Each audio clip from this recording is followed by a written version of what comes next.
Okay. What is going on, my Jets family? Thank you guys for being here. I want to thank you guys again, like always, for tuning in to the Take Flight Spit and Fire podcast. We've got a good show for you guys today. So, as we know, the Jets' first preseason game was Saturday, and it was important because, as I've been saying, and a lot of, I figure the smart people are saying, I know Damian Woody said it, preseason's important. Preseason matters. So we saw our guys, we saw Zach Wilson, we saw our team against real competition for the first time this Saturday. And I got my notes. I got 2 pages here worth of notes we're going to get into, and I got some banners going to bring up with you guys as well. But again, I see people coming in. I want to thank you guys again, like always, for tuning in. Thank you for being here on your Monday evening. Excited to be bringing it to you. Really, really am. So as you guys know, bring your comments, anything I bring up, you want to chime in, you got an idea or thought, or you agree or disagree, feel free to say it. We'll bring it up. But yeah, I appreciate all you guys being here. So let's get into it. So Saturday's matchup, Jets versus Giants. Of course, it starts with the kid, the future, the face of the franchise, and that's Zach Wilson. So Zach Wilson looked good. I mean, he didn't play that much. He only played 2 drives. And remember, I'd reported it and others had it well. That's exactly what Robert Saleh said. Robert Saleh said Zach Wilson will play a couple of series or a whole quarter. And it turned out, because, ball management, time management, it always varies. And that's why it's so important. It turned out 2 drives was basically a quarter anyway. So he played a quarter and he played 2 drives. And in those 2 drives, he was 6 for 9, 63 yards, and an 86.8 quarterback rating, which is very good. I mean, again, not great, not unbelievably amazing, but not bad either. It was good. It was a good performance. I felt, and I tweeted it out during the game, as you know, Zach Wilson had said, in his media coverages, and I pointed it out, before the first game, he had said that, especially in practice, so many people were looking at practices like, okay, well, did Zach Wilson have a good day or did Zach Wilson have a bad day? And remember, he talked about that kind of, maybe he saw it on Twitter. He talked about it. And he said that, that's not the case. It's more by the play, the drive. That's how we analyze it. It's not just, is it a good day or a bad day? Remember, we talked about that with Zach. He wants to know why things went wrong. Like, why did this break down? A film junkie studying the film, said after the game, you saw the press I put out, right after the game, I put it out today. They asked him, what he did well. And when he said what he did wrong, one of the first things he said was going to get back to the film and we're going to find stuff. We're going to find things we can do better on. But he was good. But again, going back to, that media coverage, he had also said that you try to take a more aggressive approach in practice. I mean, it makes sense. I mean, it's practice. You want to see what you can do. And he literally said that. Saleh reiterated the same thing, that you want to see what you can and can't get away with, especially as a rookie. You want to feel it out. You want to get a better feel for the game because this isn't a game time situation. It's better to make those mistakes now and learn from them than make them later. So I was kind of in that aspect. And I pointed out, I tweeted out with his performance. I thought it was good, but I wanted a more aggressive approach. I would have liked a little bit more of an aggressive approach from Zach Wilson, maybe some more deep throws, maybe, some more throws in general. Just open it up a little bit more. It felt a little conservative to me, which is understandable. It is a rookie, again, playing his first ever game, but he was good. In the little bit he played, again, he was good. So again, 6 for 9, 63 yards, 86.8 QB rating. We're going to get to other players as well. Again, I have my notes here. So after Zach Wilson, after we talk about him, the next guy to get into, the guy I've been telling you guys about. You remember I told you, and I snuck that in there a little bit because remember you did hear it first. Remember before training camp and all that, Mike White is QB2. And you guys remember I talked about the intelligence as, you guys know, but just for anyone, new tuning in, as you guys know, I do my own draft eval. I do QB eval. I talked for the longest time that I look for such different things than what a lot of these other guys look for. I hear what they mention and I like those things, but they're not top to me as other things. I'd done podcasts on it. My first episode was on it. I talked about what I liked in Zach Wilson. Remember, that was my kid. With Mike White, I liked a lot of what I saw in him in 2018. And we went back to that football IQ, the intelligence, which is really so much of an aspect of the game. I liked his potential at the QB2 spot, and he's got it. Remember, we thought, I was saying before training camp, Mike White could be the QB2. He surprised everybody. He was the QB2 from that point on. And then in the depth chart, it was released unofficially with him as the QB2. And he was the QB2 in the second game. He played in the first game. He played after Zach Wilson. He played the majority of the second and third half-ish, give or take. And he was good. He was 13 for 19. He had 127 yards, and he actually had an 87 QB rating. Again, it's not against the starters. Just pointing out he did have a better rating than Zach Wilson. Again, it's not against the starters, but it shows that he is quality. And that's kind of where I was going with that. If you look at him, that's what we talked about it. That's what you want in a quarterback, the intelligence. We won't keep going into it, but that's, Mike White. I viewed him as the QB2. I'm excited with him in the spot, and he looked good. He looked really good in Saturday's game. He looked good in the Giant game. He was the QB2. So just remember, you heard it here first, Mike White. So moving on from him, we have the next QB that played, and the next QB that played was James Morgan, and he didn't look good. He did not look good. There were a lot of throws where he threw it at the running back went out on a quick, a hitch route. He threw it at his feet. There were a lot of other throws that were off target. He didn't look good. He really didn't. Then my biggest thing with James Morgan, as I pointed out to you guys at the time, the pick made sense. Like I mentioned how, Flacco was a question mark at the time. He was well, I'm blanking on the word at the moment. A quarterback that needed to be molded, basically. He had a lot of the intangibles, but he needed to be molded. So, but the biggest thing with James Morgan was his arm strength. Remember, that was the big thing I kept pointing out to you guys. But the arm strength is there. The accuracy hasn't been. So James Morgan hasn't looked good. So we didn't see any of Josh Johnson. That's interesting. And I tweeted that again after the game. It makes you wonder, the Josh Johnson thing makes you wonder, okay, well, is this either A, that, they know he's a veteran? As I pointed out, he doesn't have that much experience. I mean, he has experience in the fact that he's older, but remember, he hasn't been in the NFL since 2018. Before 2018, he hadn't been in the NFL since 2013, I believe, ish, give or take. It's not good, and the numbers are nothing. So he's an experience in the fact that he's a veteran. Morgan didn't look good. So if James Morgan continues to look bad, I think Josh Johnson would be the guy. So my take was either A, do they believe, Morgan is that veteran presence, so they just want to see what they have in James Morgan, or do they B, not believe in Josh Johnson? It's an interesting situation. It's tough to say at this point. I mean, honestly, James Morgan is the younger guy. Josh Johnson, as we said, he hasn't played in the NFL since 2018, hadn't played before that since 2013. He has experience, again, like we said, the fact that he's older. So we want to see what James Morgan, a second-year guy with a really strong arm, but is lacking on that accuracy, can do. So it makes sense to give him extended time. I would probably say the take is going to be it's in James Morgan's hands. They're going to give him the opportunity, but if he continues to look like he did in the Jets-Giants game, then they're probably going to keep Josh Johnson over him, or maybe only keep two quarterbacks. You never know. Maybe if Mike White looked good, as we said, it's not against the starters, but he had the same QB. He had actually a higher QBR rating than Zach Wilson, and he played well. So maybe they feel confident just going with the two of them. That's possible. But Morgan didn't look good. Like we said, a lot of opportunities, and it was an open pocket. I remember noting that. I'd written it down, that James Morgan had an open pocket when he was making these bad throws. They were just bad throws a lot of the time. He was throwing it either at their feet or overthrew it. He's got to get his timing down. Again, he has the arm strength. I pointed that out watching at FIU. But everything else, remember, that was the word I couldn't think of before, moldable. I don't know why I couldn't think of that. James Morgan is needed to be molded. Remember, that's why last year I made the joke, remember, with Adam Gase, that he couldn't even mold Sam Darnold, a quarterback that had a lot of potential. I didn't want his hands on James Morgan because James Morgan was completely, nothing and needed to be molded. He just had the arm strength. So if he couldn't do it with Sam, remember, I was pointing out, I was like, James Morgan's not activated. Success. Victory is ours. Adam Gase can't touch him.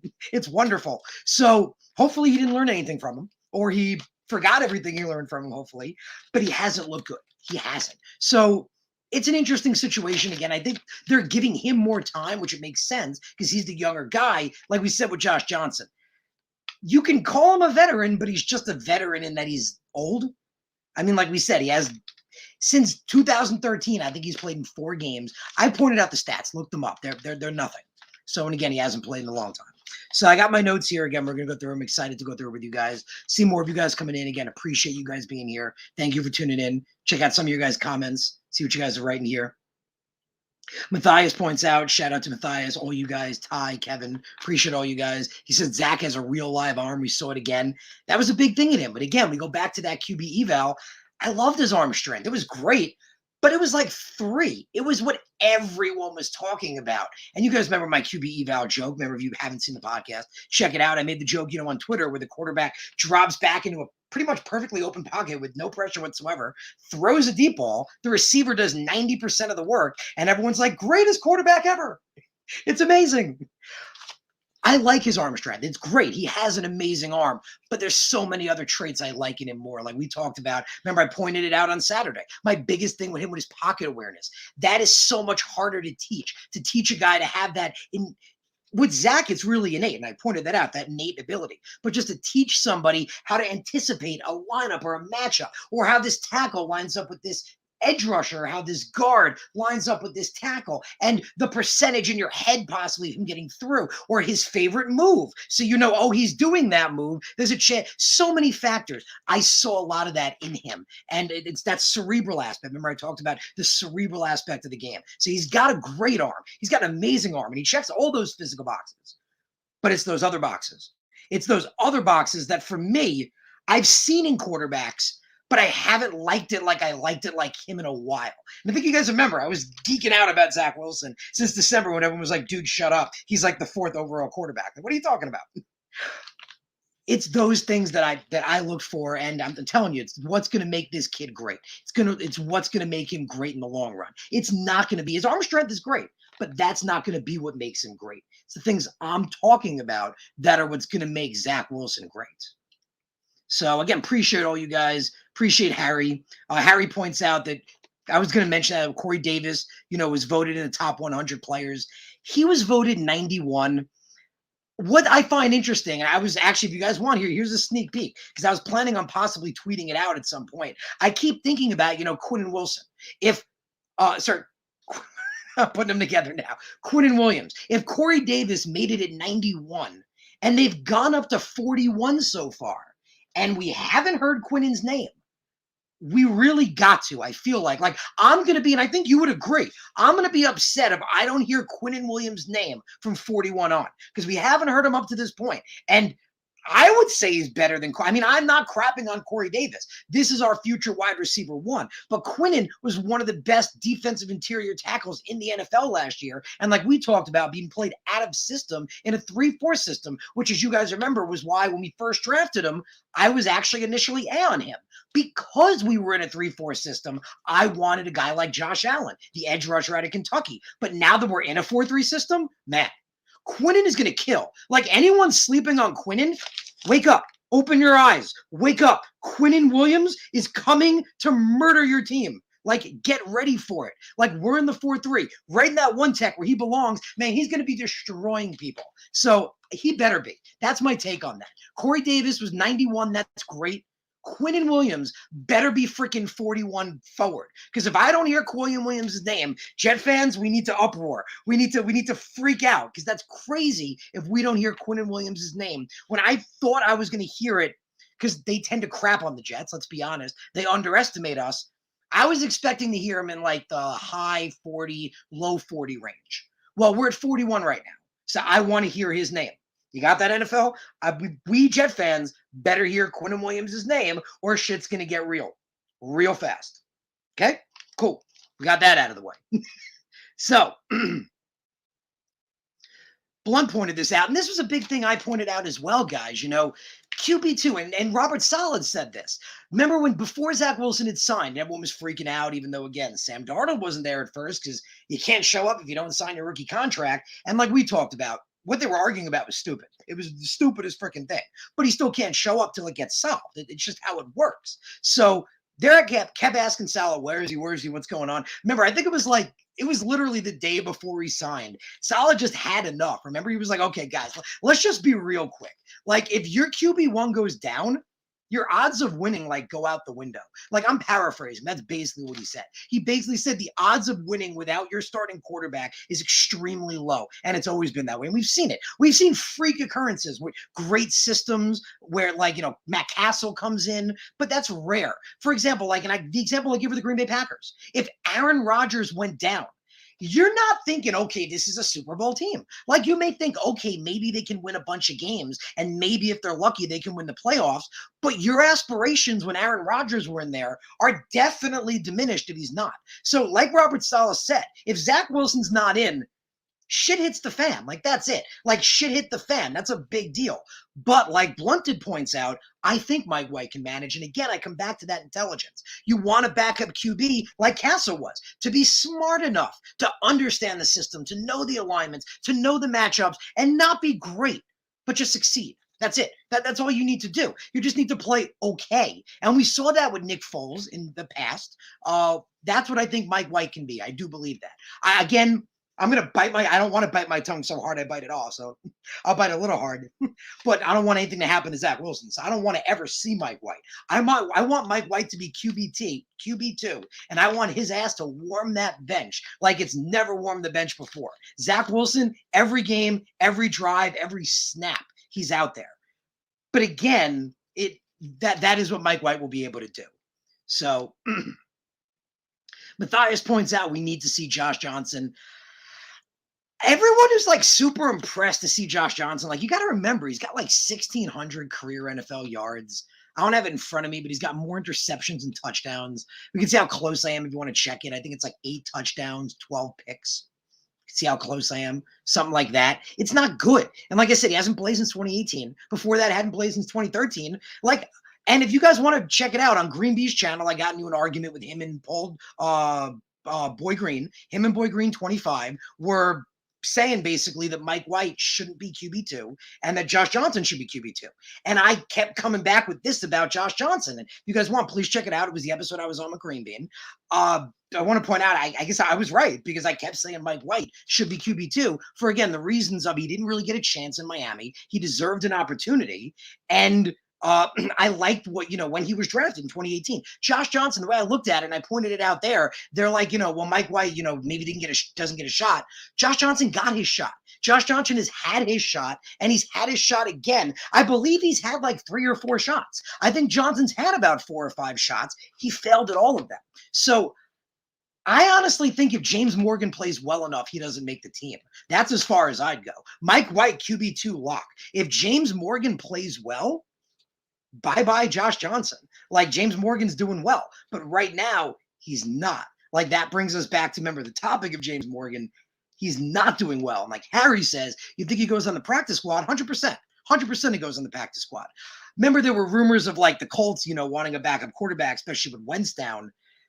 He may not make it. He may not make it through waivers. There's a chance of that. But again, I've said it in the past, I'm cool with Mike White. I really liked Mike White. You guys can go back. Before camp started, I was I really like Mike White for his football IQ and intelligence, for everything he was praised for. I liked it, and I wanted him to get a chance because I feel like he never really had a chance. So, and like we said, Josh Johnson had his chances many, many times. So, like we said, bad experience is better than good, is just experience in general. So having him around couldn't be the worst thing. That's why I think it comes down to James Morgan. If Morgan continues to play bad, like Harry says, he goes on the practice squad. We keep Josh Johnson. If Morgan plays well, could be Johnson that gets the axe. So I appreciate your comments, guys. Keep bringing them on. We're going to move on to the next story because the next story is the biggest one of all. This is the biggest story, the big one I want to bring to you guys. And this is what I felt after watching the offense. So, and probably won't come to too much of a shock of you guys, because you know how I look at when I look at a team and I view what's the most important. But with this last game, specifically with the starters, the biggest story, the offensive line, the starting offensive line looked very good. They looked very good. Remember, in training camp, people were questioning the pass protection. And remember, I kept saying, it's just because Carl Lawson's so awesome. Like, Carl Lawson's just so great, and we're not used to this. We haven't had a great edge rusher in a long time. Because of that, we're not used to what he's doing. But Becton, remember, think back to last year. Forget what he did with Lawson. Last year, Becton should have been a Pro Bowler as a rookie. Remember, outstanding athleticism, ability, technique, but strong as a bull and huge. The man is a monster. He murders people. He's everything you want in a left tackle. People say his health is an issue because he got dinged up today. People are looking at it wrong. They're like, oh, he got dinged up again. He's made it glass. No, he got hurt. He limped for a while. He stayed in. That's how you need to look at it. The guy's tough. Remember, last year, why did he keep re-injuring his shoulder? Because they're like, Mekhi, do you want to go out? Yeah, I want to go out. Okay. Like, what the hell? We talked about this. Remember? You guys remember? The player always wants to go out. Like we talked about in the 80s. The dude's got 4 concussions. He doesn't know which way he's going, but he's like, send me to the field. And they're like, that's the locker rooms. And he's like, okay, to the field. Like, he's going back out. So last year, Mekhi, you want to play? Yeah, I want to play. They always want to play. That's how you know he's dedicated. He wanted to keep playing. He almost ripped his damn shoulder off. That's the point. See, he's tough as nails. That's how you want to look at that story. But the offensive line looked good. And I wrote it like 4 times. Again, going through my notes, I wrote the offensive line, specifically the pass protection, looks really good. Then I have a note about Morgan Moses I'm going to get into next. At the bottom, I even made another note when I was talking about the starters. I just reminded myself that the pass rush was the best part. They looked really solid. And then my note about the backup offensive lineman, which we're going to get into. But I made multiple notes about the offensive line because they looked good, especially in pass protection. Zach Wilson had an excellent pocket. Even when the edges came in and the pocket collapsed, Morgan Moses and Mekhi Becton held their freaking own. They kept their guys at bay. That was a beautiful, beautiful pocket for the majority of the time. And the run game, getting to the run game, going to my notes. See what we got here. So I got on one play, Morgan Moses and Greg Van Roten blocked a push block on the right side to open up a hole for Michael Carter. And you guys might remember that. Morgan Moses and Van Roten collapsed the right side of the pocket and shoved it into the center to open up the right side for Michael Carter. And it was a great play. Like, I just watched the defensive linemen fly over to the side. They blasted them, the two of them. So that was awesome. I made a note of that. The other one I made a note, we're going to get back to that one because when I watched Ty Johnson, I made a note of something that I saw from him that surprised me that was better than last year. But back to here, talking about the interior of the offensive line.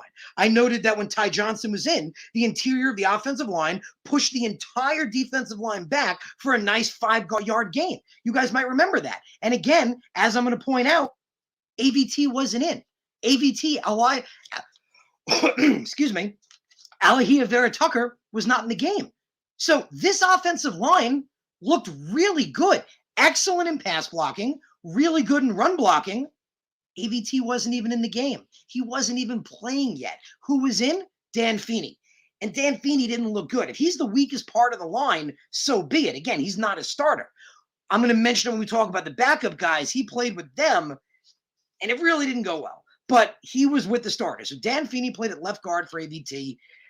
Like we talked about with Dan Feeney, the best ability is availability. He's never missed a game ever in 4 years. Always started, always played. It's a good trait to have, but you really don't want him as a starter. Again, he's by far was the weakest part of that starting line. When AVT's in, I can't even imagine. Because again, I felt with Dan Feeney, I was blown away because I made a note. I was like, before this game, AVT's not in.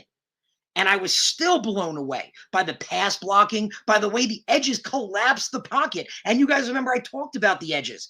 Zimenez, Lorenzo Carter, the guy Azeez Ojulari. I was, saying that the Jets offensive line is going to have to hold their own. Well, they tried to get past Morgan Moses and Mekhi Becton multiple times. Didn't work. Those guys held their own. So the offensive line, again, biggest story, specifically in pass blocking, but also run blocking, was very, very good. And I made a note of those 2 plays that really, really impressed me. But while we're talking about the offensive line, another thing I made a note of, which surprised me, we heard from camp that it was an open competition between Morgan Moses and George Fant. We're like, okay. I mean, I was shocked. Remember, I kept saying, nothing against George Fant, but Morgan Moses, one of the best right tackles in the NFL every year. Every year, he's one of the top 10 every year. And last year, we saw 86 run blocking grade, 80.6 overall grade. Nothing against Fant, but Morgan Moses, all those stats. And remember, I pointed out him dominating TJ Watt. We've actually seen film of his ability to dominate elite edge rushers. And we're talking elite edge rushers like TJ Watt, totally dominate them, keep them down, put them down. So what surprised me was, again, we heard open competition. George Fant will have every opportunity Morgan Moses will. Okay. But when the first game happened, we said Zach Wilson played 2 drives. And in those 2 drives Zach Wilson played, Morgan Moses played both of those drives at right tackle. I made a note. I figured, okay, Morgan Moses is in the first drive, and he looked good. Remember, that was the first drive where I made the note where Morgan Moses and Greg Van Roten collapsed the right side and opened up that hole for Michael Carter.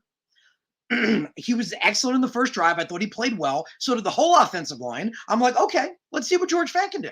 Let's see what George Fant can do in there. Second drive rolls around with Zach Wilson. Morgan Moses is still in.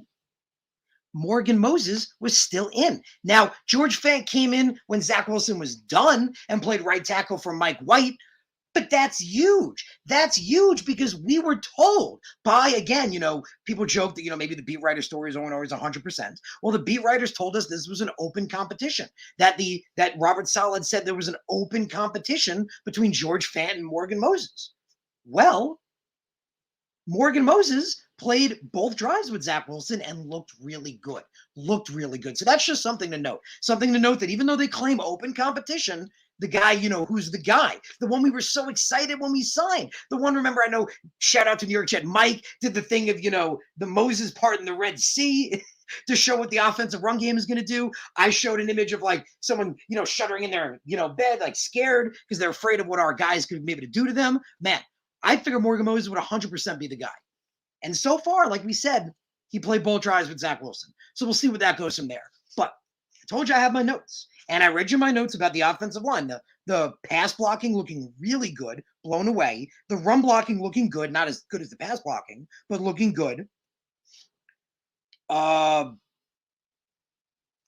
more about the starters, but then I noticed this. That was the next thing I noticed. I noticed that the backup offensive linemen did not look good.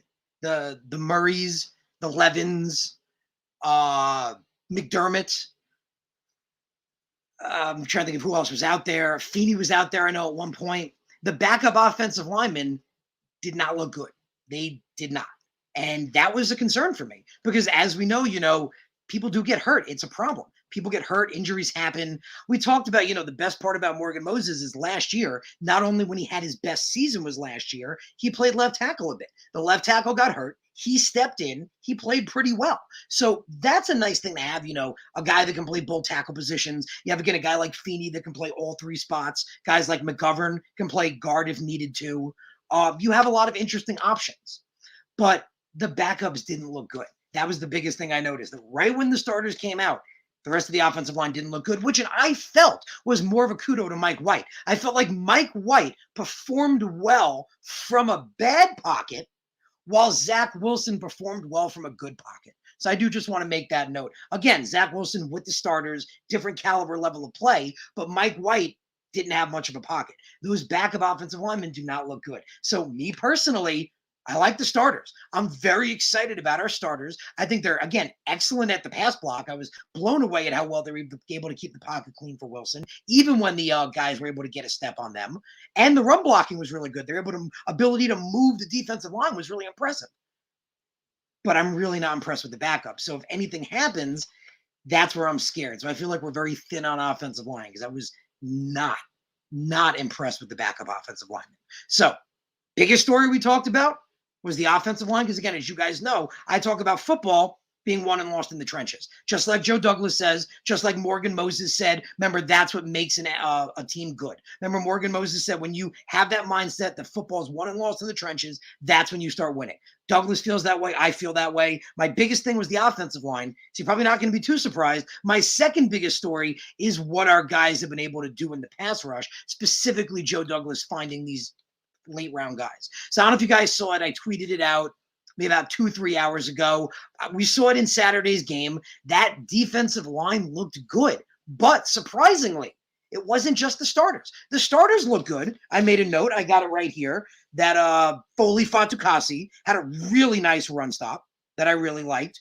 John Franklin Myers, I wrote on one play, he got into the backfield, hit the QB's arm, forced a bad throw, and Hamza Nasruddin almost picked it off. So the starting edge rushers and pass rush and interior defensive guys look good, but the secondary guys look great as well. Remember, Bryce Huff, who you guys know, I've been talking so much about Bryce Huff. You guys remember I talked about it last year when we got him as an undrafted free agent, how this kid is totally slept on, how he's going to become a good edge rusher, maybe even elite possibly, and that he could be, that long-awaited answer at edge rusher we needed. Well, we got Carl Lawson. But Bryce Huff don't care. Bryce Huff's saying, you know what? There's two edges. There's one edge on one side and there's one edge on the other. And Bryce Huff, he wants to occupy that other side. He really, really does. Man, we look at these numbers, but what you have to keep in mind is out of this pass rush, these were all the backup guys. We got guys like Bryce Huff. Again, we said UDFA last year had 2 sacks, 2 TFLs living in the backfield. Bryce Huff was just living in the backfield the whole freaking game. Hamilcar Rashed, who you guys remember was a this year undrafted guy, a 2021 UDFA. Remember we talked about how in 2019, he was one of the best pass rushers in the entirety of college football with I think it was 14 sacks, 22 tackles for loss. He was insane. Well, he had 1.5 sack, 1 TFL, 2 QB hits. Jonathan Marshall, our last pick of the draft, the last guy Joe Douglas drafts, round 6, pick 207. He had the game-winning safety. John Marshall, again, it's only preseason, but I don't know about you guys. I turned to my fiance where we were watching the end of the game, and I was like, you know what? It's only preseason. It doesn't matter, but I want to win. I want to win. I hope we win this game. And Marshall won it. Marshall got the safety. So Joe Douglas's last draft pick this year, the defensive lineman he took, had a sack, the game-winning safety, and two QB hits. Now, we also got to talk about Michael Dwumfor. I hope I'm saying his name right. I think it's Dwumfor. Michael Dwumfor was a undrafted guy this year. He had 1/2 sack, 1 QB hit. I thought him and Huff were living in the backfield. I tweeted it out during the game. I thought Mike Dwumfor and Bryce Huff were just living in the Giants' backfield all game. It really felt that way. But again, we got 3 UDFAs and a 207th overall pick. And between these guys, we have over almost 6 sacks in that game alone. So Joe Douglas is showing, like what I was saying, this guy's a great draft. You guys remember, if you haven't seen it, please check it out. I have my episode not too long ago, remember, where I got into all the reasons I think Joe Douglas is a great GM. Remember, I was saying it when everyone said I was crazy. I was saying it before everyone said, it was the case. I was like, trust me, I can see it based on what he drafts. From not having a guy that can draft for so long, finally we have a guy that understands talent, understands how to draft, understands how the process works, everything. So please check the episode out if you want to. But again, that's just living proof. That's just living proof of Joe Douglas's later round guys, like we just said, starting to pay dividends, even UDFAs, especially in the pass rush. So transitioning back to the offense a little bit, moving back to the offensive side of the ball.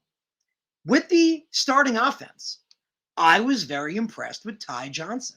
Ty Johnson seemed to be the guy. Remember, I was saying Michael Carter is eventually going to be the guy, and I do believe that. Remember, I was saying Michael Carter just as good as Javonte Williams, if not better. If Javonte Williams was a 2nd-round pick, Michael Carter could have been a 2nd-round pick. Remember, more yards in college, more higher average. He was just as good, if not better. So Michael Carter could win the job, but Ty Johnson was running the majority of time with the starters. He got the majority of running back snaps with the starters. And the main thing I noted about Ty Johnson that I felt was a big improvement from last year, I wrote that Ty Johnson looks agile.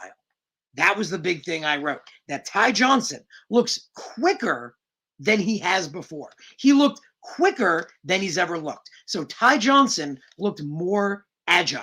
So we thought it could be Michael Carter, and it still could be. And we're sleeping on LaMichael Pirine. So coming to, these running back stats for a second. We said, Ty Johnson, 9 carries, 33 yards, 3.7 average. Not bad, but good. Okay. He seemed to be the guy mainly with the starters. Ty Johnson seemed, when the starters were on the field with Zach Wilson, he got the majority of snaps, and he looked good. But not only did he look good, again, like I note, he looked quicker. He looked more agile than I remember him looking. He looked much more agile. So that was an interesting note that I made. So we said Ty Johnson could be the running back 1, but you can't sleep on LaMichael Pirine. LaMichael Pirine, as you guys know, I'll admit it. Remember, I said last episode, if you hadn't seen it, I admitted I was wrong. And I said, with LaMichael Pirine, I'm glad, if me challenging him or others challenging him was what led him over, helped him motivate him, so be it. That's what I always say, let it motivate you when people say stuff like that. And my thing with LaMichael Pirine was, remember, I didn't hate him. I just felt, not big enough to be a power back, a little small to be a speed back. I didn't get what all the hubbub was, but clearly I was wrong. Remember, Robert Saleh said he was his power back. Robert Saleh's all over this kid. We talked about, and I pointed out that throughout all the media that I've been covering, he was in the spotlight. He was one of the running backs. Him, Michael Carter, Tevin Coleman, and Ty Johnson were in the spotlight. So, LaMichael Pirine had 12 carries. He only had 30 yards for 2.5 average, but he had a touchdown. But more important than that, he looked powerful. He looked like a power back. He impressed me. We saw multiple times LaMichael Pirine move the pile. In the end zone, we saw him move the pile to get in. And I believe I wrote it. If I didn't, I remember seeing it. I don't know if I wrote it. But I did, right here. I made a note that LaMichael Pirine did not have a first down initially.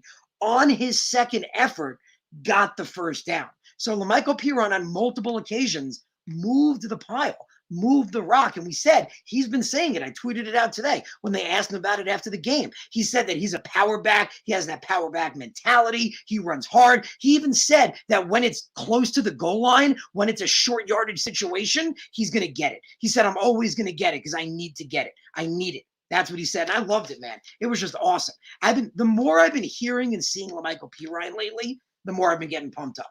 And again, defying my expectations, because he's not as fast as Ty Johnson by any sense of the mean.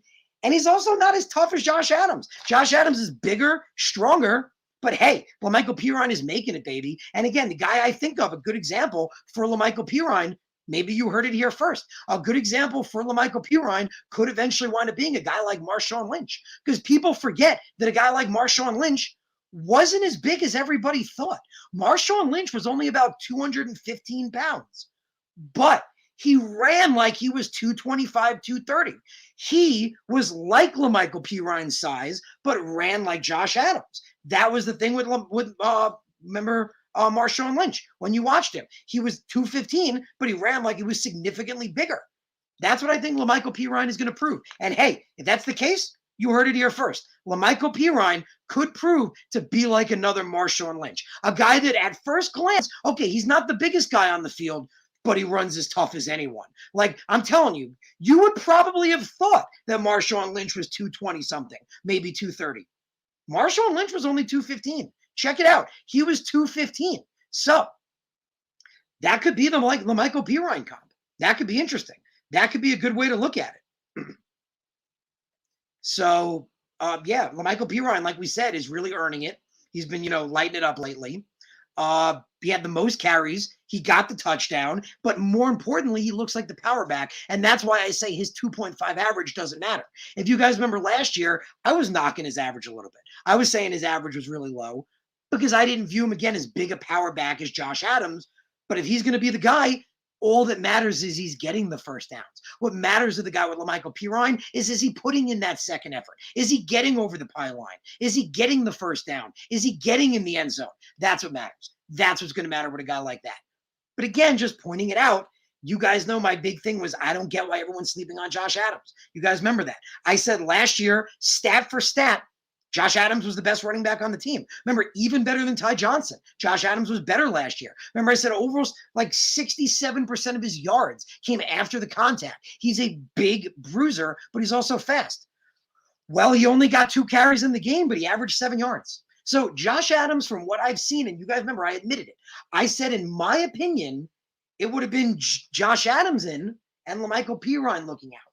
But from what I've seen with all the media coverage, from what I've seen from Robert Saleh, from what I've seen from all the press conferences and what I've gathered, I do believe that Josh Adams is the odd man looking out, that La'Mical Pirine is the guy. And like I just pointed out, the more I dive into him, the more I'm impressed. The more I'm impressed for, again, he's not as big as a Josh Adams, but he's a powerful runner. And again, you heard it here first. Think the same about Marshawn Lynch. Marshawn Lynch was only about 215, but he ran his. Right now, it feels like I've been saying it's Bryce Hall lockdown season. Well, on Twitter, it feels like Denzel Mims underappreciation season. That's what it feels like. It feels like Denzel Mims is being underappreciated. And I'd said, remember, my take was I'm impressed with Keelan Cole. And if Mims wants to be the guy, so be it. Remember, my big take was I want my quarterback to feast. And I think all you guys agree with me. I want my team to succeed. I want my rookie quarterback to succeed. If that means Denzel Mims is awesome, so be it. If that means Keelan Cole is awesome, so be it. I do personally believe, from what I've shown, and again, from the media coverage, from what I've seen, that it is Keelan Cole's job to lose. Please don't take that as Denzel Mims can't take it. Denzel Mims can 100% take it from Keelan Cole. But at this moment, it is Keelan Cole's job to lose. But I want to point out, Denzel Mims lit it up in that game. As you guys know, he lit it up. In fact, the highest graded offensive players from yesterday's game, as you guys know, Denzel Mims was number 1. Denzel Mims had an 83.5 PFF grading yesterday, on Saturday. So you heard that right. Denzel Mims had an 83.5. And you guys remember all the things I've been pointing out. Remember with Denzel Mims, how with the media coverage, how he said, he gets there early, he stays there late, how a lot of other people pointed out how he lost all that weight, because of the illness he had. He's starting to put the weight back on. He's putting the extra work in. He's working super hard. My apologies, guys. My laptop is dying. Got to plug it in. That'd be bad. Don't want to lose you. Wonderful people out there.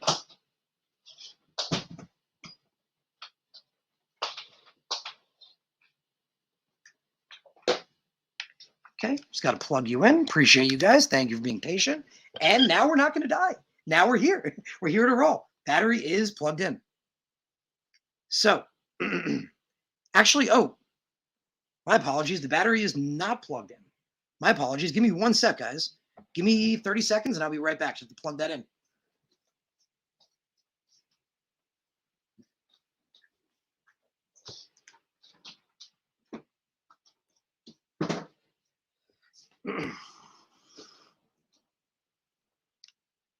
My apologies. And we're back.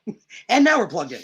So back to Denzel Mims. You guys were excited about him, and you should be, because as we talked about, you guys remember before we got Keelan Cole, before we got Corey Davis, before we made all of our free agent acquisitions, I was pointing out that Mims could still be a wide receiver 1. In fact, I thought it was disrespectful that Mims couldn't be considered a wide receiver 1. People were saying he couldn't be, and I'm like, well, how? Remember saying, well, first, he only had 1 year. He had a rookie season. And in that rookie season, he was banged up. Remember, rookies get banged up. We see that, unfortunately, with Elijah Moore right now. And AVT. Unfortunately, rookies get banged up. It happens. Denzel Mims hurt his hamstring. Hamstring injuries tend to linger. That's why I pointed it out. If you look at what, Denzel Mims did in college at Baylor, he didn't look like he was up to 100% speed last year. Like maybe at one point he got up to like 95-ish% of his speed, but he wasn't 100%. You could tell because hamstring injuries tend to linger. And he didn't just hurt one, he hurt them both. Denzel Mims hurt both of those hamstrings. Remember, I pointed out all the time, I say, why is it important to have depth? Why is it important to have rotation? Especially with rookies. Rookies get injured. That's what happens. Transitioning to the NFL is a difficult process. And as we saw, I pointed out, a lot of other people pointed out as well, all the wide receiver ones we see weren't always great in their first years. Allen Robinson had a pretty pedestrian rookie year. Kenny Golladay, the other free agent this year, had a pretty pedestrian rookie year. Chris Godwin, they all do. So Denzel Mims, we were saying, not only could he still be good, he could still develop into a wide receiver 1. It's 100% possible. Remember, I do say, and again, it makes sense. I pointed out, on Weapons Hot, I said it there if you guys want to check it out. Robert Saleh said the biggest thing with our team is competitiveness. No position is just given away, and that's the important thing. No one gets anything. Everything here is earned. So you don't want Denzel Mims to just come back and be like, oh, here you go, sir. The wide receiver 2 position was waiting for you. Everyone else doesn't matter. No, it doesn't work like that. So, yes, Denzel Mims is getting up to speed. All right, I talked about it, coming in early, staying late. He said he's working with the other quarterbacks on the sideline. When he's not even in the play, he's having catches with the quarterbacks that aren't in. He's trying to get better and better. They said that, and he lost a lot of weight. He said he was up to 217. He'd lost all the way down to 197. So he was 20 pounds down, and he said now he's up to about 208. So he's getting that weight back on, and he's going to get the opportunities like he did in this game to show himself. And if he shows himself, he will earn the wide receiver 2 spot. It's that simple, because like Robert Saleh said, everything here is going to be earned. So Mims can earn it. Come and earn it. Remember, that was my challenge to LaMichael Piron. Remember, that was my challenge to Mims. If you want it, come and earn it. Here it is. But at the moment, it is Keelan Cole's job to lose. We saw with him, Robert Saleh said him, Corey Davis, Jamison Crowder, unconditionally running with the ones. That's going to be the case. So Denzel Mims has looked great. And we pointed it out, 83.5 grading in that game. Zach Wilson had the second highest grading at 80.3.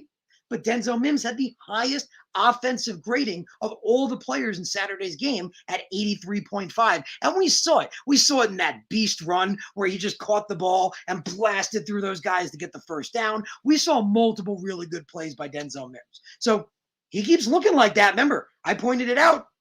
Maybe all 3 of them are going to be really good. That ain't a problem. Maybe Corey Davis, Denzel Mims, and Keelan Cole are going to light it up. How great would that be? That's what we want, guys. We want too many weapons. We want too many options. That's a problem we want to have. So Denzel Mims is looking great. Like we said, he's putting that weight back on. He's putting in the extra work. I pointed out, like everyone's been saying, he's only in his second year. It's crazy that he's being written off. He could still forget being a wide receiver 2. He could still be a wide receiver 1. But like we pointed out, Keelan Cole, being the veteran, is more of a finished product, more of a better route runner, which makes sense being the veteran. We pointed out how he's made great catches over the years. I've shown the unbelievable catches he had. Maybe all 3 of them are going to light it up. Maybe all 3 of them are going to be amazing. But like we said, as of now, Denzel Mims looks great. He was unbelievable in Saturday's game. If he keeps playing like that, he could earn wide receiver 2. He definitely could earn it. But as of now, it is Keelan Cole's job to lose. So, if you guys want quick, I will give you guys the other wide receiver stats of some other guys that impressed me. We talked about Vincent Smith. Remember, Vincent Smith, in camp, it was noted that he was getting 2 reps with Corey Davis, that he was actually getting into the rotation as well. And he played pretty good. Remember, I pointed out we got him in 2019. He had over 200-something yards. He played well. He's very fast. That's the thing with Vincent Smith. He's very fast. He's 6'3", 202. So he's got good size. He's got promise. Last year, you remember that devastating injury. I don't even want to mention it. I mentioned it last podcast. It was absolutely gruesome. Please check it out if you didn't. He was out pretty much all last year. Maybe he wants a shot. He's young. Like we said, too many weapons is a great problem to have. Say it to us, guys. Keep saying it. It's so wonderful. Having too many weapons is a great problem to have. Corey Davis has that wide receiver 1. Keelan Cole and Denzel Mims right now look like really good wide receiver 2 options. Jamison Crowder is lighting it up in the slot. We've been seeing it in camp that him and Zach are getting more chemistry. With Elijah Moore out, Jamison Crowder and him are getting more chemistry. But Moore will be back soon. This is just so many weapons. You factor in Vincent Smith, this is what you want. Your quarterback has weapons. Your quarterback has options. It's a great, great problem to have. So I wanted to go through your guys' comments. Again, I appreciate all you guys. Appreciate Jeremy. Appreciate Tom. Appreciate Vern. Appreciate Matthias, Blunted, Steven. All you guys. Really, really appreciate. See you guys talking back and forth in the chat. I love it. I love it, man. Ty, shout out to Ty. Ty says Dan Feeney with a throw-up face. I mean, again, he's not a bad backup to have because, like we said, the best availability can be the best ability can be availability. He's never missed a game. And if we have to plug him in, it's good to know we have them, but yeah, like I pointed out, that backup offensive line looked bad. Dan Feeney played with the starters, and Dan Feeney played with the backups. And he didn't look that good with the starters, but the starters compensated. Remember, we said the starters compensated for the fact that Dan Feeney was only okay, because we saw how he struggled with the second guy.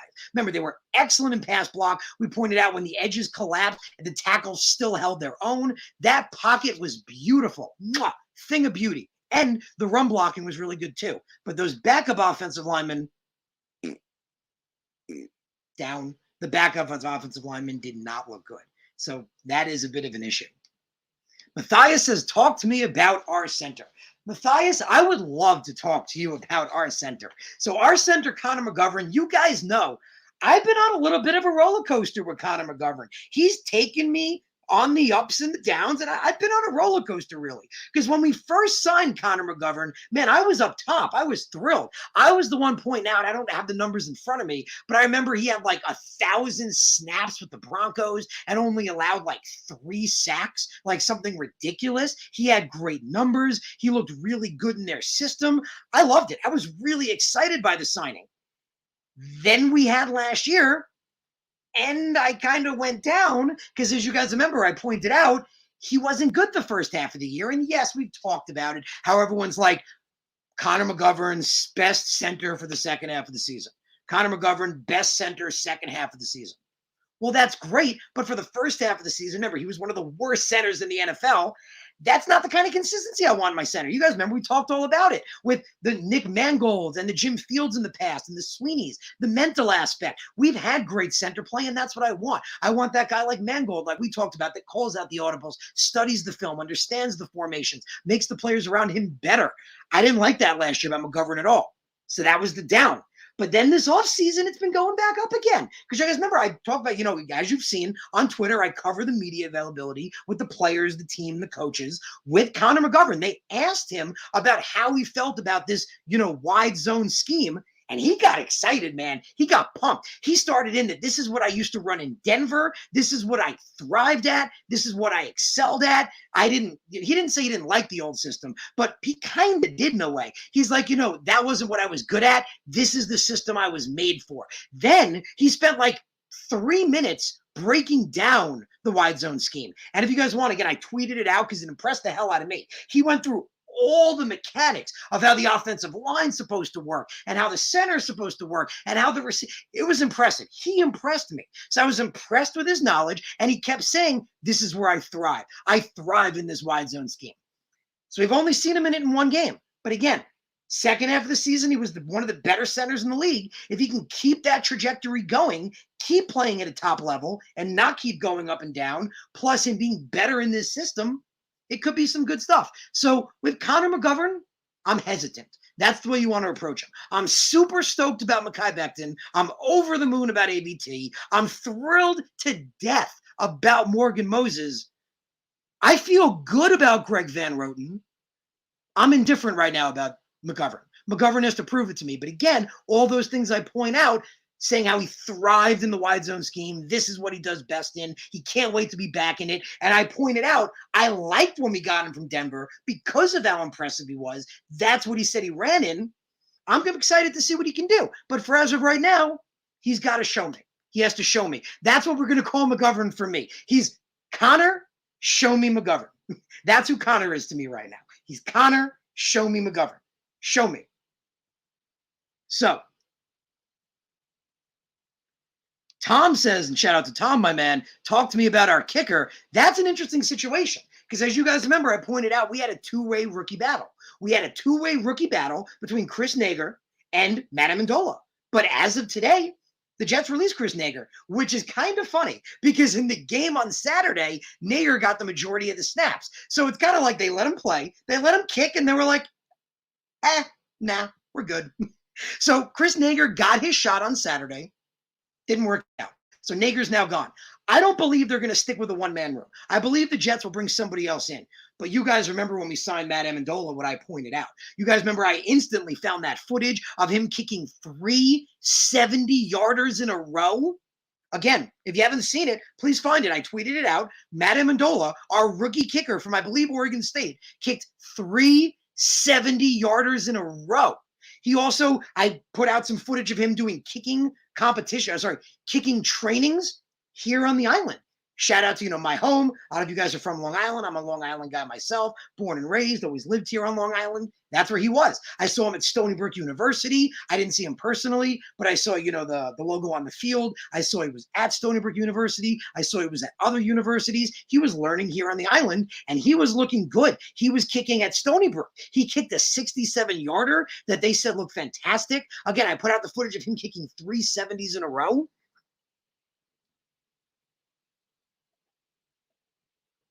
Excuse me, guys. But what's more interesting about that, I put out that video of him kicking 370-yarders in a row.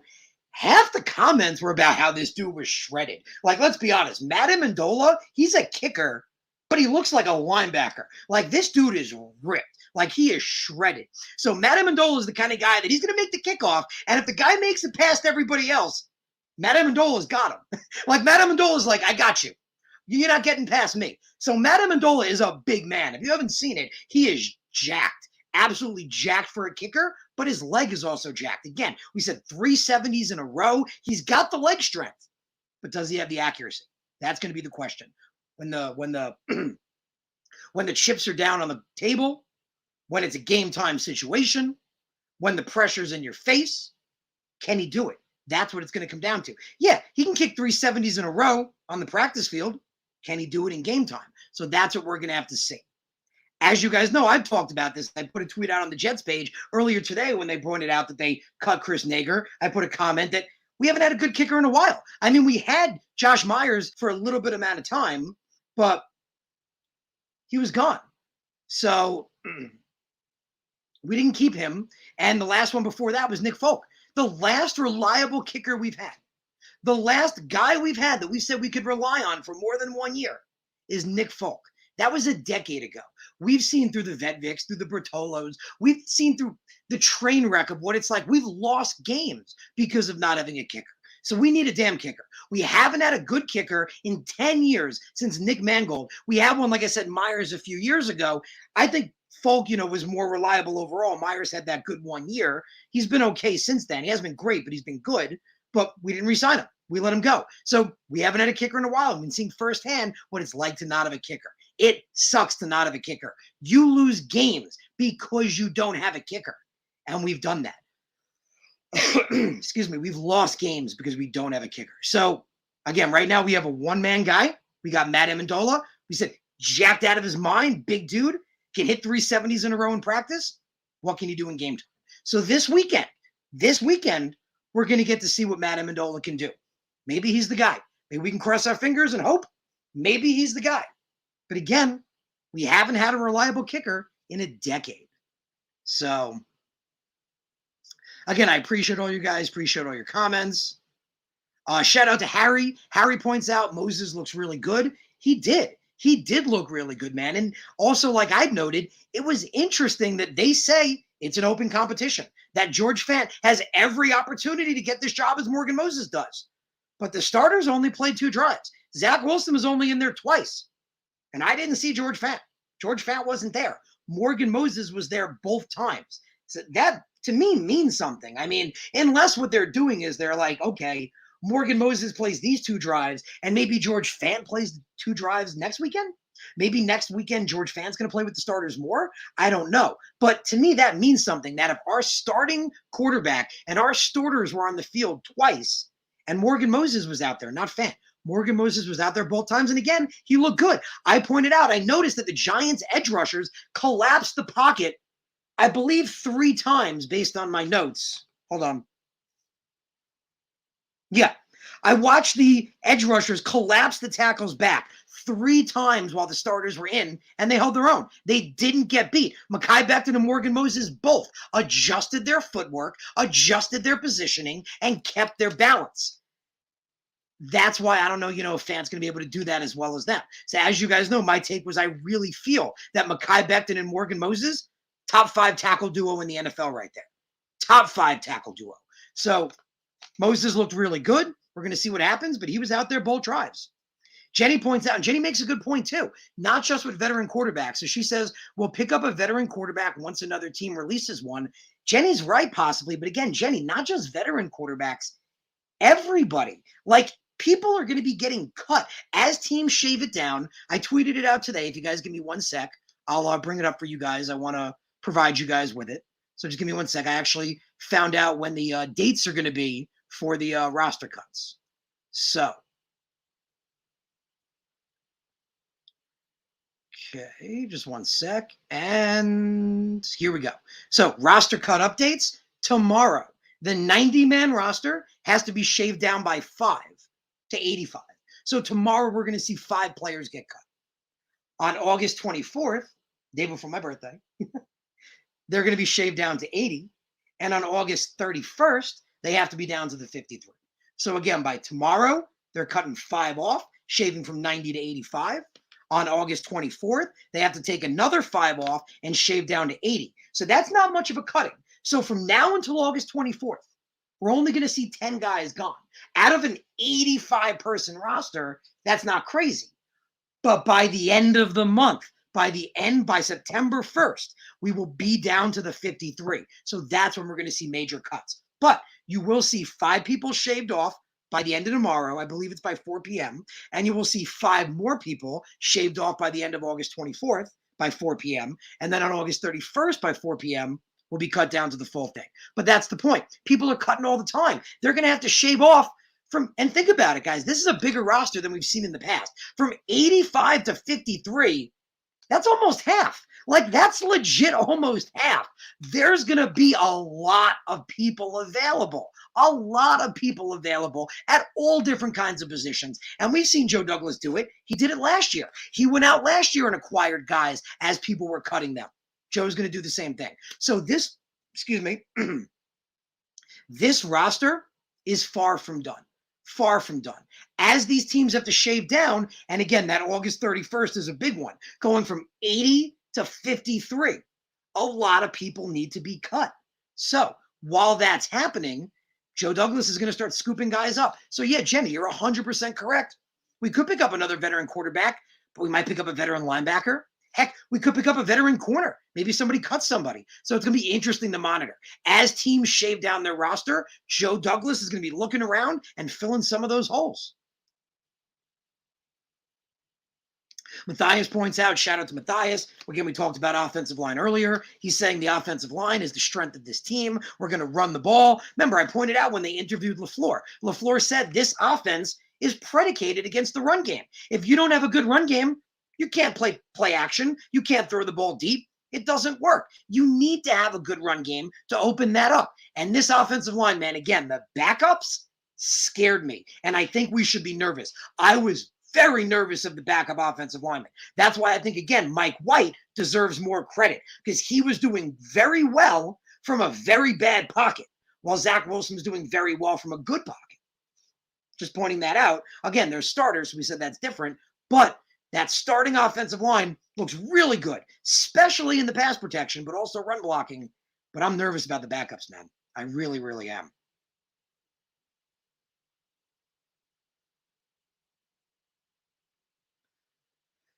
So, Matthias, I see you say you're not impressed with Mike White.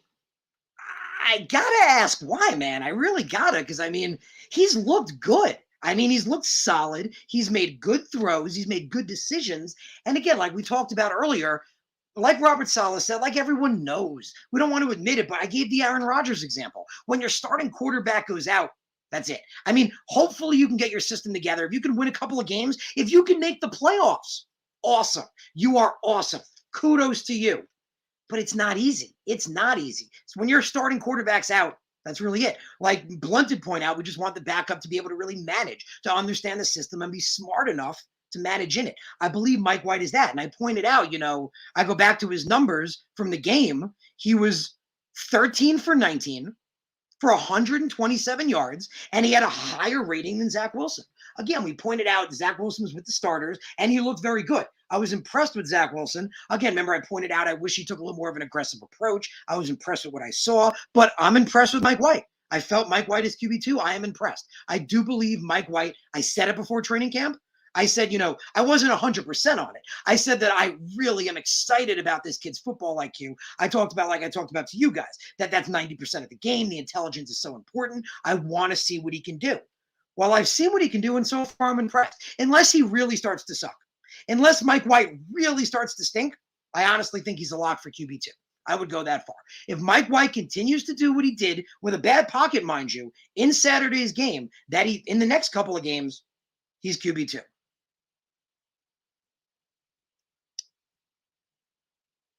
So again, I appreciate all your guys' comments. Again, trying to go through them all. Appreciate all you guys. Appreciate you, Kevin. Appreciate you, Jets Gang. Appreciate you, Blunted. Appreciate Ty, James DiPietro, Matthias, Harry, all you guys.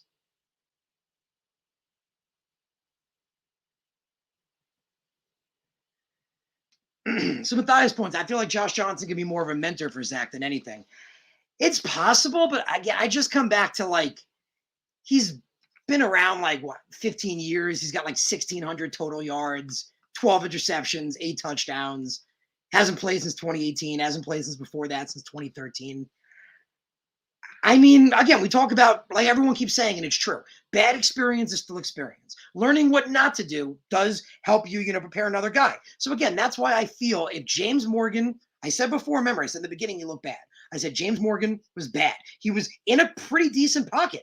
There were times where the pocket was bad, but on a lot of his bad throws, I felt like he had a pretty clean pocket. He was able to make the right read, but still threw it at the guy's feet, made bad throws. His timing was off. His accuracy was way off. If he continues to play like that, Josh Johnson is QB3.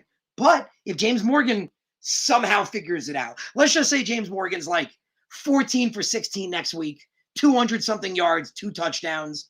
He could be QB3 or maybe even possibly QB2. So Josh Johnson, I think we're maybe going to get to see him more this week, but he could possibly be a mentor, but I don't know. I'll be honest. I don't feel like he's the kind of guy I really look at, as a mentor, to be honest. So again, guys, I appreciate all your comments.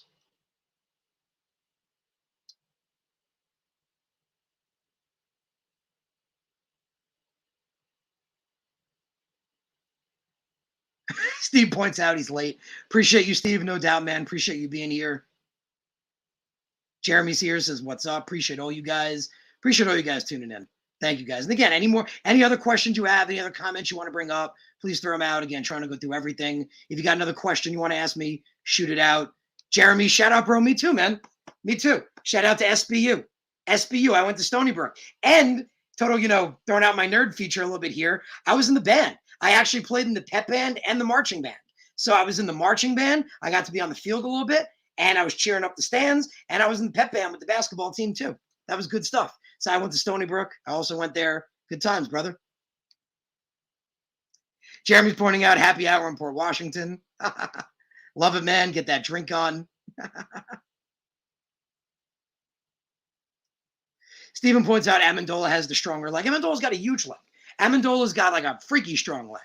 But the point is, again, does he have the accuracy? Like we pointed out before, in a game time situation, when the chips are down, when the pressure's on, can he make the kicks? Can he keep making accurate kicks? Can he be consistent? That's what's going to matter. But yeah, the dude's got a strong leg. He's got a huge leg, and like we said, he's ripped out of his mind. The dude looks like he's ready to go pose for a swimsuit banner right now.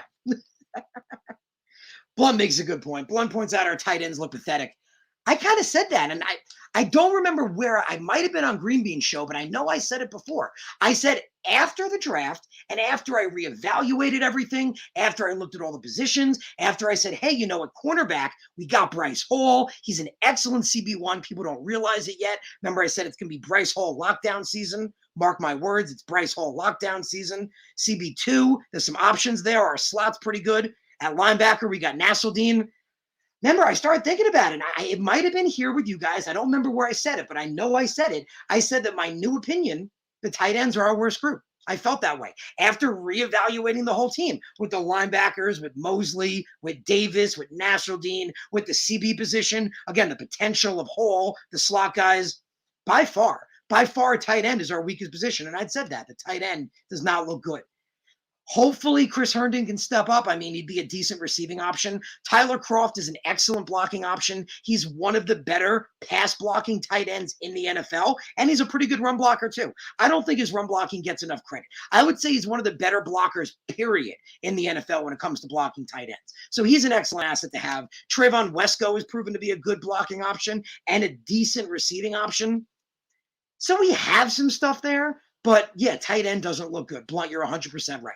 Tight end definitely, without question, is our weakest group on the team right now, which is why I do feel tight end will be addressed next year. Without question, whether it's in free agency. I haven't looked at free agency yet because, again, the season hasn't even started. This season hasn't even started yet. So I don't give a shit who's next free agents are. This season hasn't even happened yet. But whoever the tight end free agents are next year, in the draft, I'm going to eventually start doing more eval with next year's guys. We're going to be looking to go tight end. I have a strong feeling the Jets will be looking for a tight end either in free agency or in the draft next season because right now, tight end is the weakest position on this team. Like Vern says, Cross looked okay. He has looked okay. Like I pointed out, very good blocking option. Same thing with Wesco. Good blocking option, looked okay. Herndon hasn't dropped any targets at least, but again, we don't look good. We definitely don't look good at tight end. Blunt points out, I bet Feeney had an acid wash jean jacket.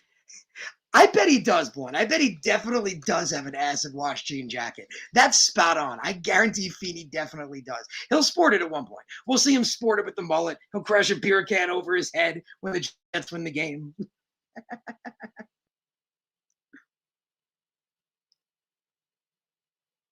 And Blunt makes a good point here. Blunt makes a really good point. Blunt says White saved that touchdown with that tackle, one of the best plays that no one talks about. 100% true, man. Shout out to you, Blunt. You are 100% right, brother. That I didn't even have it in my notes. I'm going to throw my notes out because I didn't even have it. You're 100% right. That was an underappreciated tackle, and it means something when the quarterback is willing to put his body on the line. He's willing to play for the team. I've liked Mike White for a while. Again, I talked about liking him in the draft process. He's a team-first guy. He's dedicated, but his IQ's out of there. It's shooting out of the stratosphere. I'm excited about him. I really, really am. So I'm going to go through a couple more of your comments, guys, but I didn't go through all my notes. So I'm going to do is I'm going to look at my notes now, see if there's anything I didn't mention to you guys. I mentioned Bryce Huff, man. I mean, you guys remember Bryce Huff. I mentioned him last year. I was saying we had to draft him. Remember, I was saying, like, we got to get this kid like round 5, round 6. Like, he's got so much potential. He was excellent in the Cotton Bowl, looked really talented in the Senior Bowl. I was saying when we drafted him, he has the potential to be our answer at edge rusher. Man, I'm loving it. I'm loving how good he looks, and he looked great. He looked absolutely great. So did all those other guys we mentioned. Dwumfor, we mentioned all of them before. Dwumfor, Rashed looked really, really good. The rookie, Jonathan Marshall looked really, really good. I pointed out Fatukasi's run stop before, but again, it's not appreciated enough. Foley Fatukasi is nowhere near an excellent or good pass blocker, but he's one of the best run blockers in the NFL, and he's young. He doesn't get enough credit. Foley Fatukasi is only 26 years old, but for the last 2 years, he's graded over 80 in PFF because he's one of the best run stoppers in the NFL. So he's definitely an appreciated guy to have. He's an excellent, excellent run stopper. I pointed out the part about JFM. So I did make this note, and I didn't point this out. So remember I was telling you guys that slot cornerback was an open competition right now between Michael Carter II and Javelin Guidry. I pointed out, remember, to you guys how much I love Jav Guidry. I kept saying, remember, he's the reason we didn't re-sign Brian Poole. He looked just as good as Poole in coverage last year, but he's super fast. He's an undrafted free agent last year. He's young, so much potential. He's physical. We took Michael Carter II. I really liked him. I thought Michael Carter II might be getting the nod. While I wrote it down, Guidry had more starting reps. I believe had all the starting reps, actually. I believe Guidry had all, if not most of the starting reps at slot corner over Michael Carter II. So just something interesting to note. And remember, I pointed out, everyone's like, we're so bad at cornerback. We're so bad at cornerback. And I'm like, guys, first of all, Bryce Hall, you're not ready for it. Bryce Hall showed last year that he could be a CB1 in a bad system with bad play all around him. He's only scratching the surface of his potential. And I felt like we're underappreciated in the slot. Between Michael Carter II and Javelin Guidry, We have good slot options. Both of those guys run a 4.340. Both of those guys are fast, quick. They got good jumps. They're good in man coverage. I'm telling you. Remember, last year, Jav Guidry came in for Brian Poole, one of the better slot corners in the NFL, didn't miss a beat, looked just as good. He got the starting rep, so he played more than Michael Carter II with the starters at slot cornerback. Man, the two of them are underappreciated.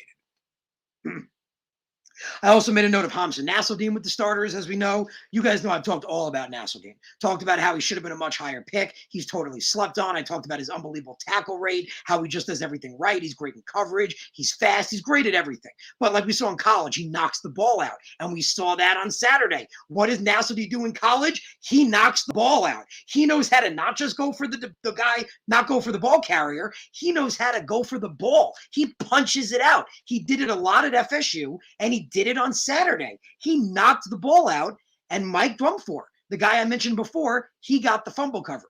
So Hamza Nasruddin got a fumble, and he looked good. Remember, I'm telling you guys, I pointed it out last week. I talked about it in last week's podcast. The NFL is going to learn Hamza Nasruddin's name quick. Everyone in the NFL is going to learn the name Hamza Nasruddin because that kid is just like Bryce Hall. Unbelievable potential. This kid should have gone a lot higher. Excellent at everything. Great in pass coverage. Excellent hitter. Like we said, great at knocking the ball out. Almost 100 tackles a season between 2018 and 2019. Hamza Nasruddin's the real deal. I love that he's running with the starters already. So I just want to throw that out. I wrote the offensive line again. I pointed out 3 different places, like I pointed out, that the offensive line looks really good. How the offensive starters looked really good, especially in pass blocking. But I wrote backup offensive linemen not so good. Let's see what else we got here. I mentioned Jonathan Marshall before. Remember, he was the 6th round, 207th overall pick. He was our last pick. He's the last guy Joe Douglas took, 207th overall. What does he do in his first game? He gets the game-winning safety. Jonathan Marshall got the game-winning safety, and he also got a sack earlier. So between Marshall, between Huff, between, like we said, Drumfor earlier, I'm going to throw it up again because it's so underappreciated. All these guys, 3 of them are undrafted. One of them was a 207th overall pick. Joe Douglas, like I've said for so long, like I've said since his first draft, excuse me, Joe Douglas is excellent talent evaluator. He is excellent at draft analysis. He is excellent at finding talent, knowing when to draft, knowing who's going to go where, understanding teams what other going to do. I've been saying it for a while. We finally have a guy that understands talent, and we finally have a guy that knows how to draft. And look what he's done in the later rounds. 3 undrafted guys and a 207th overall pick. These 4 guys killed it in pass rush yesterday. So I'm just absolutely excited. So I believe that's all my notes. Oh, sorry, one more thing. So I did make a note that Brandon Echols was playing. As you guys remember, I was super high on Brandon Echols. I was saying, I remember he was 5'10", 180. He didn't have the height to be an outside corner, but then on his pro day, he jumped a 42.5-inch vertical. Remember, I pointed that out. A 5'10 guy jumping a 42.5-inch vertical. That's freaking high. This dude, 42.5-inch vertical, 4.34 40. Brandon Echols can run as fast and jump as high as anybody. Anybody. I was thinking Brandon Echols was a slot option. Remember, Robert Saleh pointed it out. Him and Isaiah Dunn earned the right to run with the ones. Brandon Echols played, and I'm excited about him. Again, 4.340. Sorry, 4.3 440. 42.5-inch vertical. This dude, really keep an eye on Brandon Echols. So he did play on Saturday, even though he got hurt. He got hurt, I believe it was Thursday. He left with a trainer. He played a little bit on Saturday, and he looked very good. I watched what he played. He looked fast. He looked good in coverage. But again, he's only 5'10", 180, but he jumps a 42.5-inch vertical. So this guy is a legit option at CB2. So Brandon Echols has been moving up that depth chart quick. Again, Robert Saleh said he earned the right to run with the ones. Keep your eyes on Brandon Echols. That's my advice to you. I was very high and still am on Jason Pinnock. I'm still high on Jason Pinnock. I believe his potential is really good, but Brandon Echols is really impressive. Keep your eyes on Brandon Echols at CB2.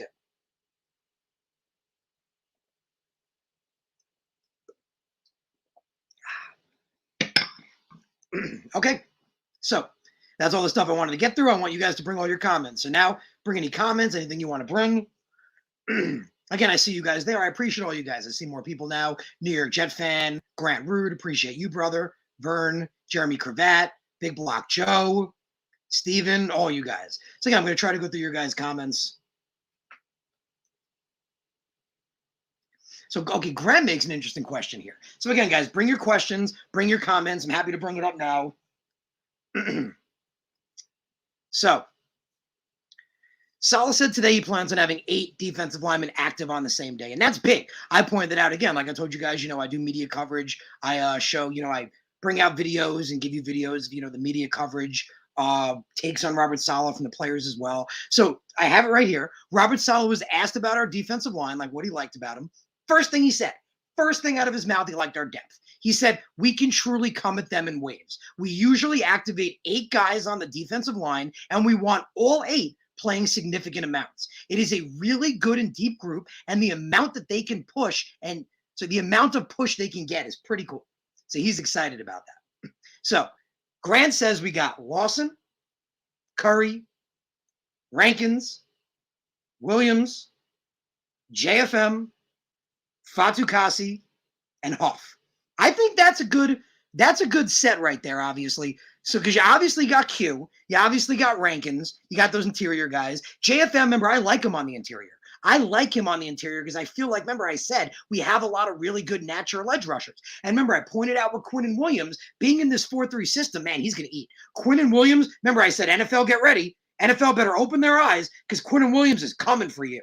Like, he is coming fast. Because Quinnen Williams, man, he's ready, built for this 4-3 system. So Quinnen on the inside, man, Rankins on the inside. I like JFM on the inside because, again, in this 4-3 system, we have natural edge rushers. We have natural edge rushers that can get off the ball. Guys like Lawson, Curry, Huff. So in that list that you just gave me, Grant, we got 3 interior guys, 3 edge guys, and 1 that you can classify as both. You got Williams, Rankins, and Fatukasi on the inside. You got Lawson, Curry, and Huff as your natural edge rushers. And you got JFM that can kind of do both. JFM, that Swiss Army knife that can line up inside or outside. Well, that next spot really depends where Robert Saleh wants to go. Let's say Robert Saleh wants to go with an edge rusher. Well, then Jabari Zuniga could be in the mix. Maybe Hamilcar Rashed's in the mix. If he wants to go with a regular defensive lineman or interior guy, maybe Jonathan Marshall. I mean, he, again, had that game-winning safety. I think that's underappreciated. That's underappreciated. A guy that we drafted last, the 207th overall pick in the draft, had the game-winning safety in the first game he's ever played. Again, it was a preseason game, but the game-winning safety in the first freaking game he ever played. And he had a sack earlier. So I really like Jonathan Marshall, man. Throw Jonathan Marshall in there. But again, like we said, it could be Zuniga, it could be Rashed, or like we said, it could be an interior guy like Shepard, or it could potentially be Jonathan Marshall, like we pointed out, or maybe it's Michael Dwumfor. So there's so many different options. That's what's exciting. There's so many different options. Now, based on what Grant gave out, I would definitely say, and here's what's interesting, if you guys are ready for this one, I would say with the starters, Lawson, Curry, Quinnen, JFM, and now Huff are the locks.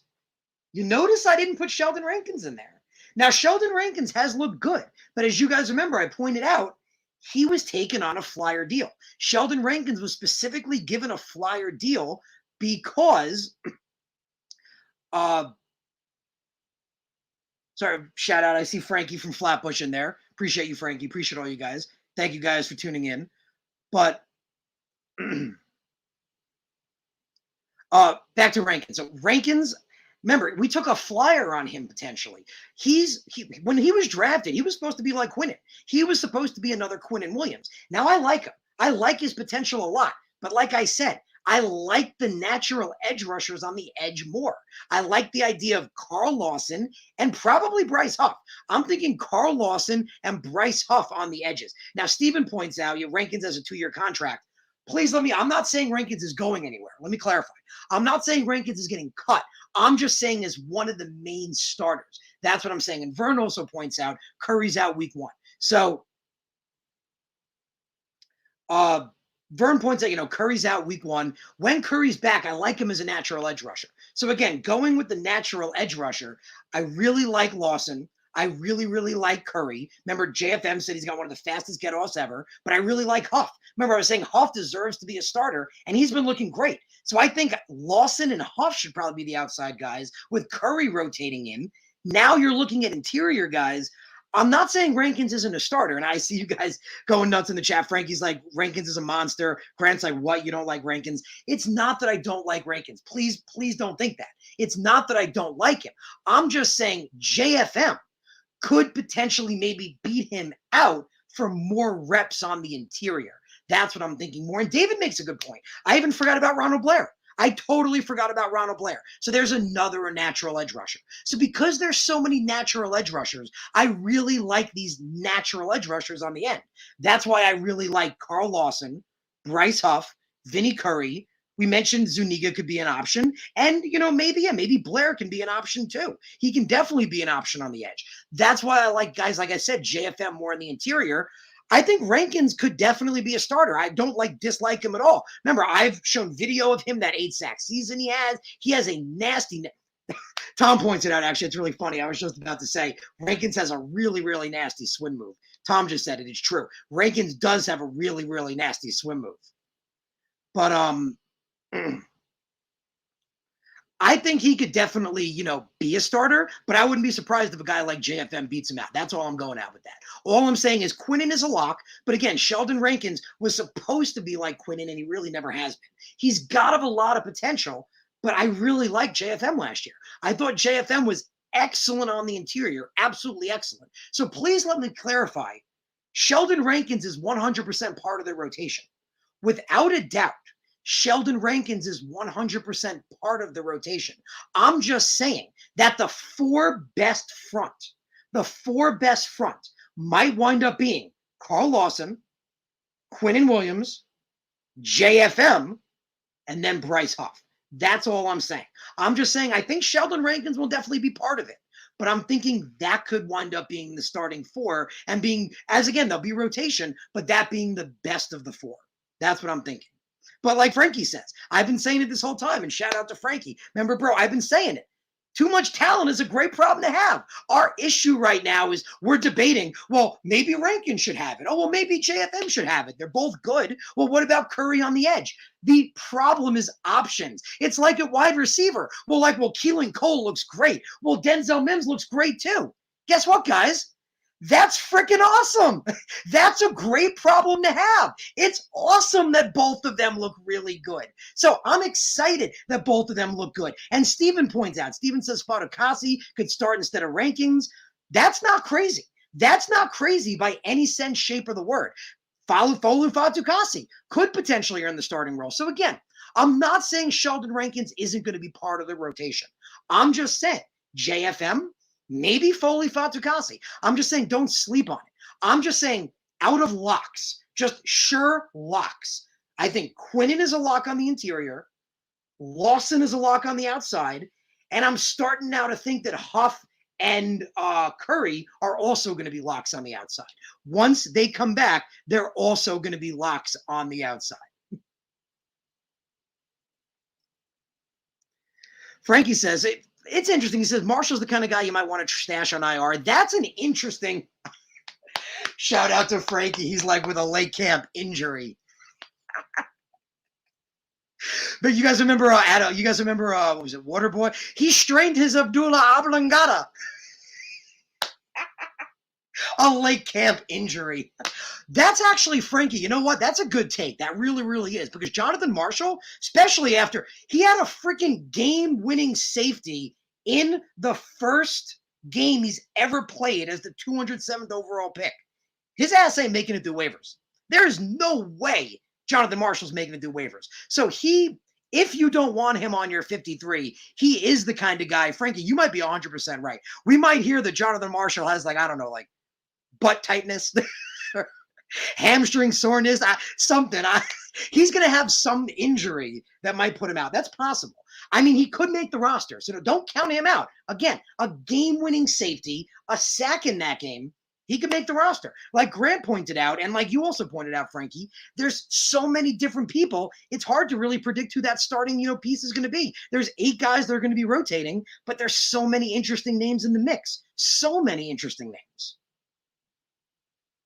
So David asks, how many defensive linemen do we keep on the team? It's probably going to be a lot, man, because we're counting edge rushers too. So if we're counting edge rushers in with the defensive linemen, it's probably going to be like 10 to 12.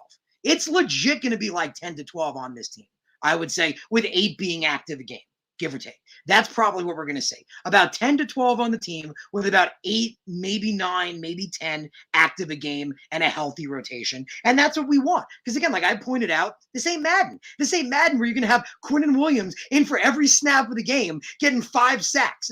That doesn't happen. There's different matchups. Guys have different strengths. You want Foley in on a run stopping play. You want Vinny Curry in when you want speed on the edge. There's so many different options. We have them. So we have a lot of different options and possibilities we can do. So, Grant, I said that too, man. I said everyone said Yabo wasn't clearing waivers. I agree. I still don't think Yabo is clearing waivers because, again, he was the second best receiving tight end on that. Sorry, second best receiving option, period, on Ole Miss behind Elijah Moore. Behind Elijah Moore, Kenny Yabo as a tight end was the second best receiving option. And you guys remember, I said it here first. As you remember, I've always said I'm not a big guy with player comp. I always, everyone's their own person.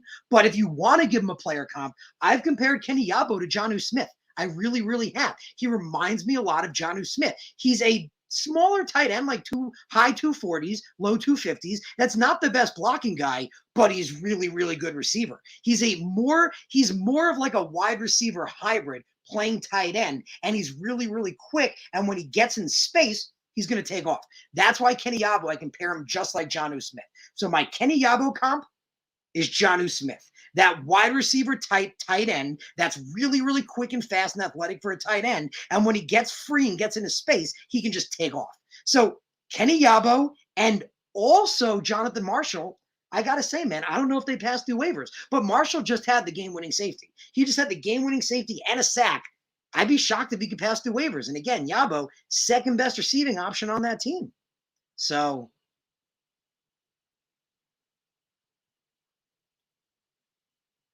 again, appreciate all your guys' comments.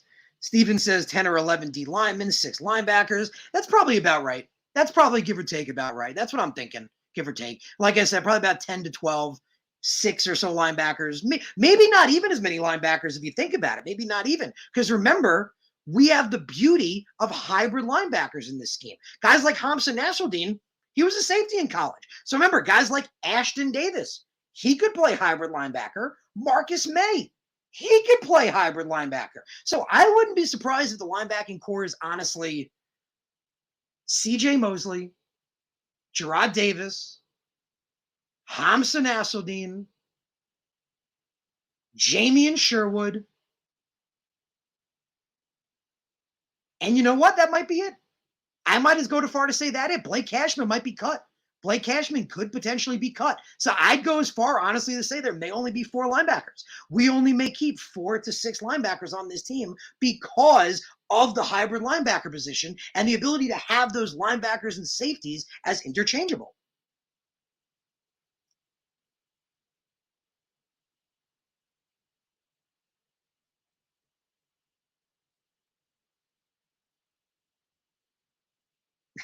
Grant says Yabo's clearing waivers. He might. He might clear waivers, man. He definitely might. I don't think he would. I don't know if I would risk it. I just wouldn't risk it just because we need receiving options at tight end. Like, I look at him again like a Jonnu Smith, like a prototypical wide receiver type tight end. We need a receiving option at tight end, and Herndon has been up and down. He's looked good since the pads have gone on, but he didn't look good before that. So I don't know if I'd let Yabo go. I might keep him just for that receiving ability, but it's possible, man. He could definitely get cut. Right now, remember, Robert Saleh said the most important thing is competition, adversity and competition. So almost every position is up for grabs. Remember, Robert Saleh said other than Corey Davis, Keelan Cole, and Jamison Crowder, everybody's in rotation. Everybody's rotating right now. So anybody's asking to get cut theoretically. I mean, obviously, certain people probably wouldn't get cut, but right now it's anybody's competition. Stephen points out Blake staying he's good when he's healthy. He is very good when he's healthy, but the problem is he can't stay healthy. So he might get cut just on the fact that he's never been able to stay healthy. I mean, literally, like literally through his whole collegiate career and entire NFL career, he's been hurt. He's never played a full season ever, anywhere. So that's just why I think he can maybe be cut theoretically. But yeah, he could definitely be kept as a later linebacker on this team. Definitely, without a doubt.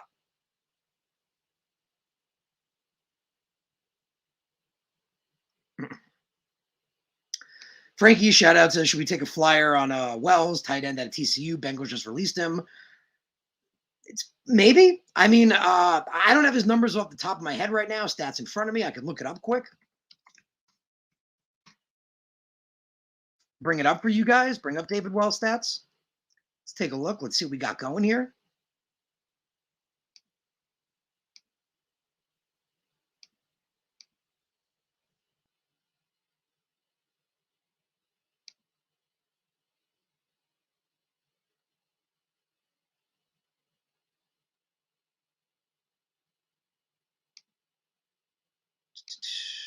Trying to bring it up. Not seeing too much on him, honestly, which is interesting. Hold on a sec.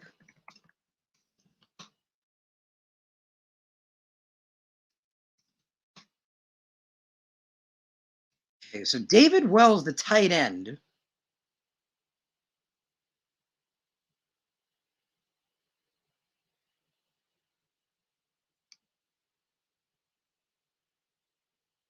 Oh, Pro Wells, not David Wells. My bad, Steven. I was going to say, I was looking it up. I was like, I thought David Wells was on the Patriots. That's funny. Pro Wells. My bad, man.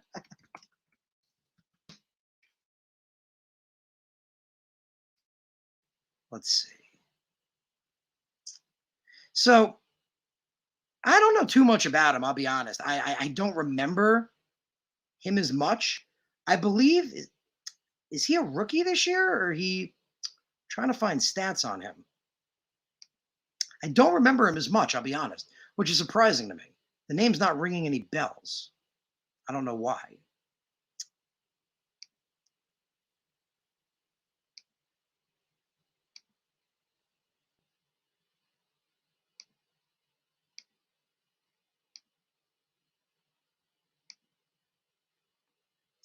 Okay, here we go.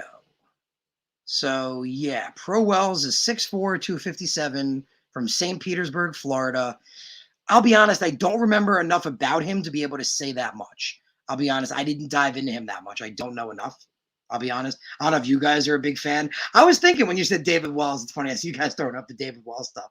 Right when you said that, I was looking up David Wells. I was like, it doesn't sound right. But I was like, you said Wells. Yeah, man. So right now we need the tight end help we can get. So anybody, Pro Wells, if you want to bring a name in, bring him in. I mean, see what he's got. You might as well, because as I pointed out, tight end is the weakest position on this group. Out of all the positions, I went back and thought about it. Linebacker, corner, all the positions. Tight end is the weakest position on our team right now. It doesn't look good. So bring people in. I wouldn't mind if JD brings in 3 to 4 guys. Let's see. Let's see what we can do. Let's see. Maybe we can find somebody. Maybe we could find a tight end. Jeremy says he heard Matt O'Leary wants to walk on and try out for tight end. Well, Matt's a little smaller frame. I think Matt might be more of a wide receiver. He's not too big. He might be more of a wide receiver out there, but let's give him a shot. Let's throw him out. Let's see what he can do. Let's find out what Matt O'Leary's PFF run blocking grade is.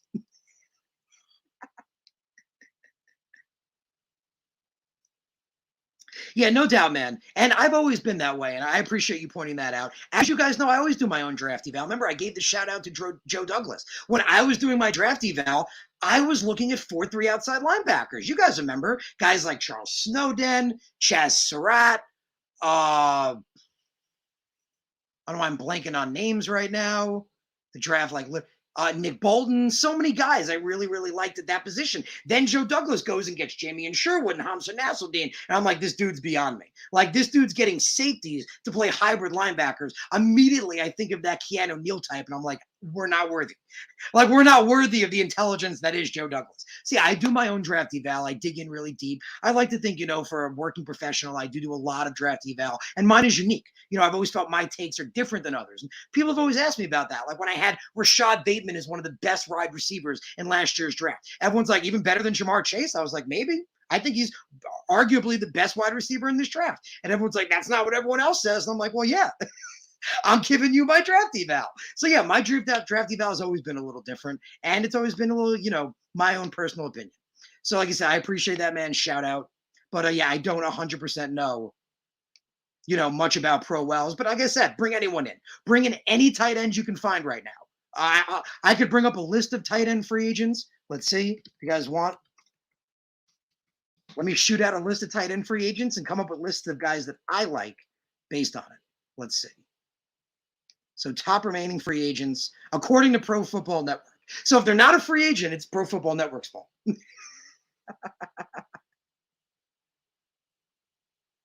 So their best tight ends available, let's see. Oh, come on. They're not giving me tight ends. They don't believe in tight ends anymore? We got defensive players, offensive. Here we go, tight ends. Is Trey Burton still available? Hold on. Is Trey Burton still available? Yeah, Trey Burton is a free agent. So that could be an interesting option. That would be an interesting option I would be interested in exploring. So Trey Burton, as you guys remember, had a couple of solid seasons. Back in 2018, he had over 500 yards with the, I believe it was the Bears then, I want to say. Yes. Just look, 2018, he had over 500 yards with the Bears. He had over 200 and 300 yards back in 17 and 16. And then just last season, he had over 250 yards. I'd maybe give him a shot. So that would be an interesting way to go if we want to bring in a tight end. I would maybe bring Trey Burton into the mix and see what he could do.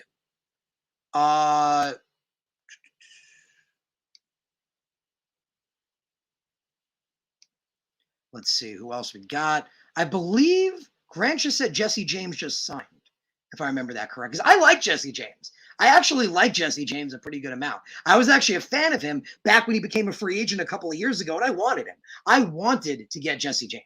So I believe Grant pointed out that Jesse James was just signed. Let me check that out quick.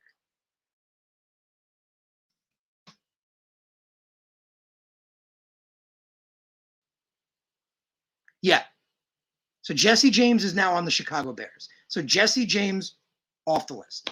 So one interesting option would be Trey Burton. I would definitely look into that. That would be one of the top options. If we need a tight end, I would look into Trey Burton. He's a free agent right now. He's had good seasons, just like Tyler Kroft, who I feel like could be maybe a decent option, but, has only been okay. I would maybe bring in Trey Burton, throw him into the mix. Another interesting one could be, is Tyler Eifert still available?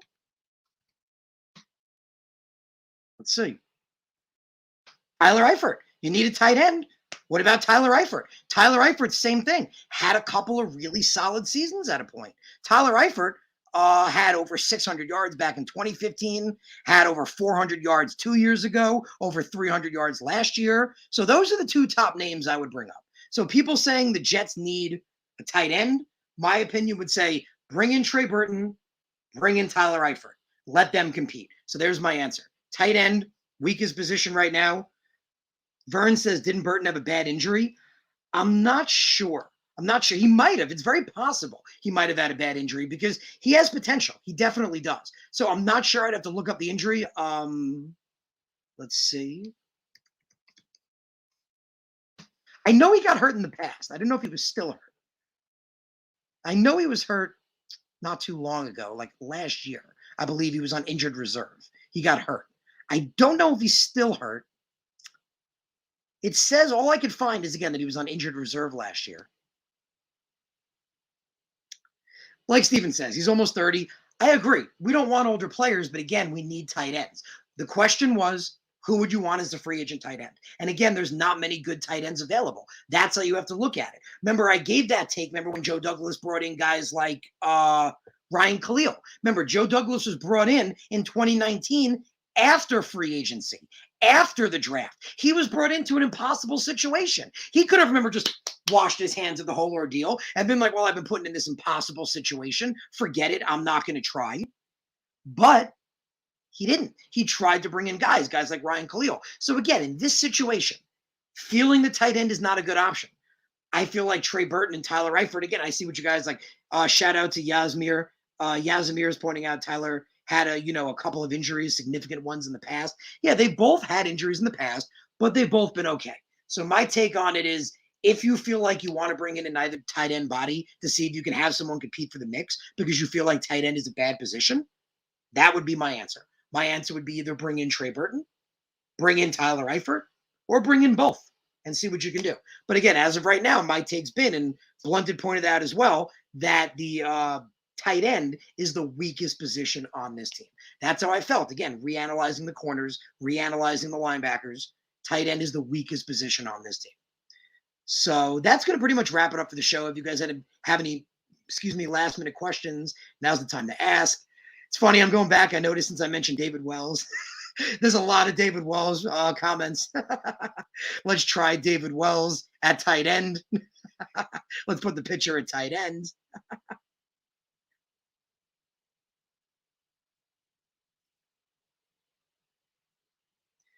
But yeah, Verns, you got to keep this in mind. So again, it seems like a bad move, but it's really not. Because again, he comes into a team. Imagine being in that interview. You're like, okay, well, free agency's already happened. All the players that, really should be on a team are already signed. And the draft has already happened. Would you like this team? Would you like to inherit this team? So he was brought into, again, this impossible situation in 2019 where he had zero control over the roster in the beginning because the prior idiot that didn't know what he's doing had the draft and thankfully drafted guys like Quinnen, but had the draft and did free agency. So what does Joe Douglas do? He tries to find a guy like Vern said with the Khalil. It wasn't a good move at the time. It didn't work out, but it was actually a really good move at the time. And if you remember, he also brought in a couple of other, for example, the Jets needed cornerbacks. We needed corners. What did he do? He brought in a guy like Montreal Meander. He brought Art Moulay back. You needed options. So again, with everything being done, free agency's already happened. All the good guys that should be gone are gone. And the draft has already happened. It wasn't a good signing, but it was a swing. Joe Douglas, at least again, he could have said, well, washing my hands of this, they put me in this impossible situation. Let's just phone it in, let the team suck, and, let's get a high draft pick. No, he tried to bring in guys, and Ryan Khalil was one of them.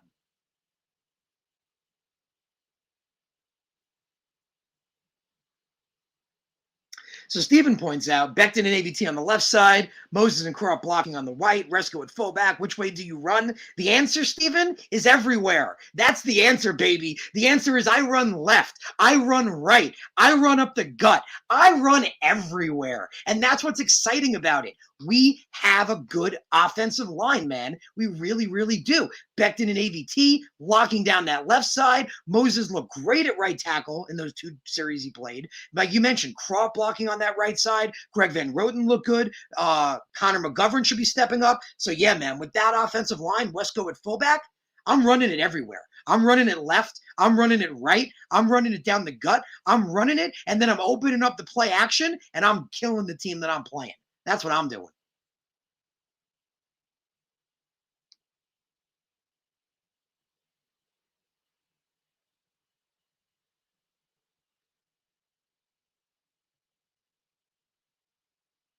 Love your guys' comments. Appreciate it checking them out right now. Like always, love your guys' comments. Love everything you're saying. Again, if you have any last... Oh, dude, without question, Vern, without question, bro. AVT is like, there's no comparison. Like, again, AVT, remember, the best example I could say, compare him to like when the Colts took Quentin Nelson, when Washington took Brandon Scherf. That's the quality of offensive lineman we're taking here. This guy should be a Pro Bowler for many, many years. AVT should be excellent. Him and Mekhi Becton should be an outstanding combination for many, many years to come. And again, we talked about it last year with AVT. His 92.8 pass blocking grade. 92.8. That's almost perfect. He was the best pass blocking and run blocking guard in the Pac-12 the last 2 years. The guy is amazing. Again, Quentin Nelson caliber. So excited about it, man. So excited. So, like we said, that offensive line looked good without him. They were very good in pass protection, good at opening up run holes. Wait till AVT steps in. Just wait till AVT steps in and watch that offensive line really dominate. So I appreciate you guys tuning in. Like always, thank you guys for being here for the Take Flight Spit and Fire podcast. It was my absolute pleasure to bring it to you guys, bring you the heat, bring you the fire, talk to you about them Jets. As you guys know, we got another preseason game coming up, and it's going to be exciting. It's going to be exciting to see, how much time Zach Wilson gets, how good he looks. We should see progression. Again, I felt that, remember, my take was Zach Wilson looked very good, but I wanted to see a more aggressive approach. Remember, just like in practice, where they say, I want to see what I can get away with. I want to try things. Well, this is preseason. Let's see what you can get away with. Let's try some shit. That's what I got to say. So I want to see a little bit more of an aggressive approach from Zach Wilson. That's what I'd like to see. Because even if he makes a mistake, how does he come back the next drive? Does he have 10-second memory? Does he come back, forget about it, and move on and look good? That's going to be important to see. So I'd like to see them open it up a little bit for him. I really would. But it's been an absolute pleasure. Thank you guys again for being here. Appreciate you guys, Blunted, saying good stuff. Appreciate you, man. Appreciate all you guys. Appreciate you, Blunted, David Goldstein, Brandon, Vern, Jeremy, Frankie, Yazimir, Steven, all you guys, Jeremy, Grant, Jenny was here earlier in the beginning. So was Brad. So was New York Jets fan. Appreciate all you guys, man. Appreciate all you guys being here. Thank you for tuning in. Thank you for being part of the Take Flight Spit and Fire podcast. Like Jeremy says, Zach a goldfish. I love that, man. If you watch Ted Lasso, shout out to Ted Lasso. It's actually a really good show. They made a crack about the Jets. That was a little hurting. They made a crack about the Jets, but overall it is a very good show. It's important, like Ted Lasso says, to have a memory like a goldfish. Shortest memory in the world, 10 seconds. And that's what Zach's got to have. 10-second memory. If he throws a touchdown, that's great. Don't gloat, kid. Get the hell back out there and do it again. 10-second memory. If he makes a mistake, throw it off, shrug it off, get back out there, 10-second memory. So I agree, man. Is Zach a goldfish? He needs to be a goldfish. And shout out to Blunt, because Blunt says Ted Lasso is awesome. He says best show in years. Now, just quick about Ted Lasso. When I started watching it, I wasn't sure about the concept at first because it looks stupid. I mean, and I'll be honest, anyone out there, if you just look at the trailer, it does look stupid. It's like, okay, they're giving a college football coach who's never coached in soccer a premier soccer league. Like, it seems stupid. It really, really did.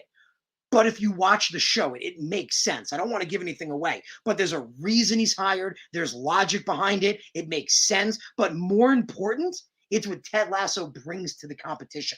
Ted Lasso proves, just like with the Jets. I feel like the Ted Lasso and the New York Jets under Robert Saleh are a great comparison. Ted Lasso comes in. He doesn't know anything about soccer, but he brings in a culture. Ted Lasso brings in a culture and a culture change of believing in yourself, of doing the right things, of being good people. I forgot the word they used, but he basically beats optimism into them and makes them believe in themselves. It's a culture change. Please, if you haven't seen Ted Lasso, again, it seems like a dumb concept. I'll admit it. At first, before I watched the first episode, I'm like, this looks stupid. But man, it came together. I don't want to give it away again. There's 100% reason he's there. It all makes sense. They explain it. It's very intricate, but just like with Robert Saleh coming to the Jets, Ted Lasso comes in to a situation where he doesn't know about anything about Premier Soccer, but the culture is dysfunctional. The main guy on the team is a ball hog and a star and a jerk. There's no camaraderie between the team. They don't believe in themselves. There's no leadership. Ted Lasso comes in and he instills culture. And he shows in this show that a culture change and having the right mentality and the right leadership is infinitely more important than somebody who knows the X's and O's. Because like we see in Ted Lasso, those guys know how to play soccer. They know how to play soccer forward, left, and back. But they needed someone to show them the right way. They needed someone to believe in them now. So check it out. Ted Lasso, just like Robert Saleh, it is about instilling a culture change and changing the culture, just like we've done. And remember, just like Morgan Moses showed me. Morgan Moses proved it to me, man. I took a step back and took a sigh and went, man, our culture change is complete.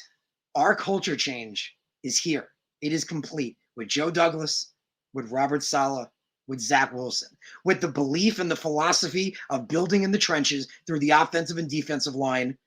Like Morgan said, that's how you start the winning process. Our culture change is complete. So again, I want to thank you guys for tuning into the Take Flight Spit and Fire podcast. It was an absolute pleasure, like always, to bring this to you. I appreciate you guys tuning in. I appreciate you guys being here on your Monday evenings. Thank you for everybody I mentioned in the chat. Thank you for bringing your comments. Thank you for the questions. Appreciate every single one of you. Again, I hope you guys have a great rest of your week.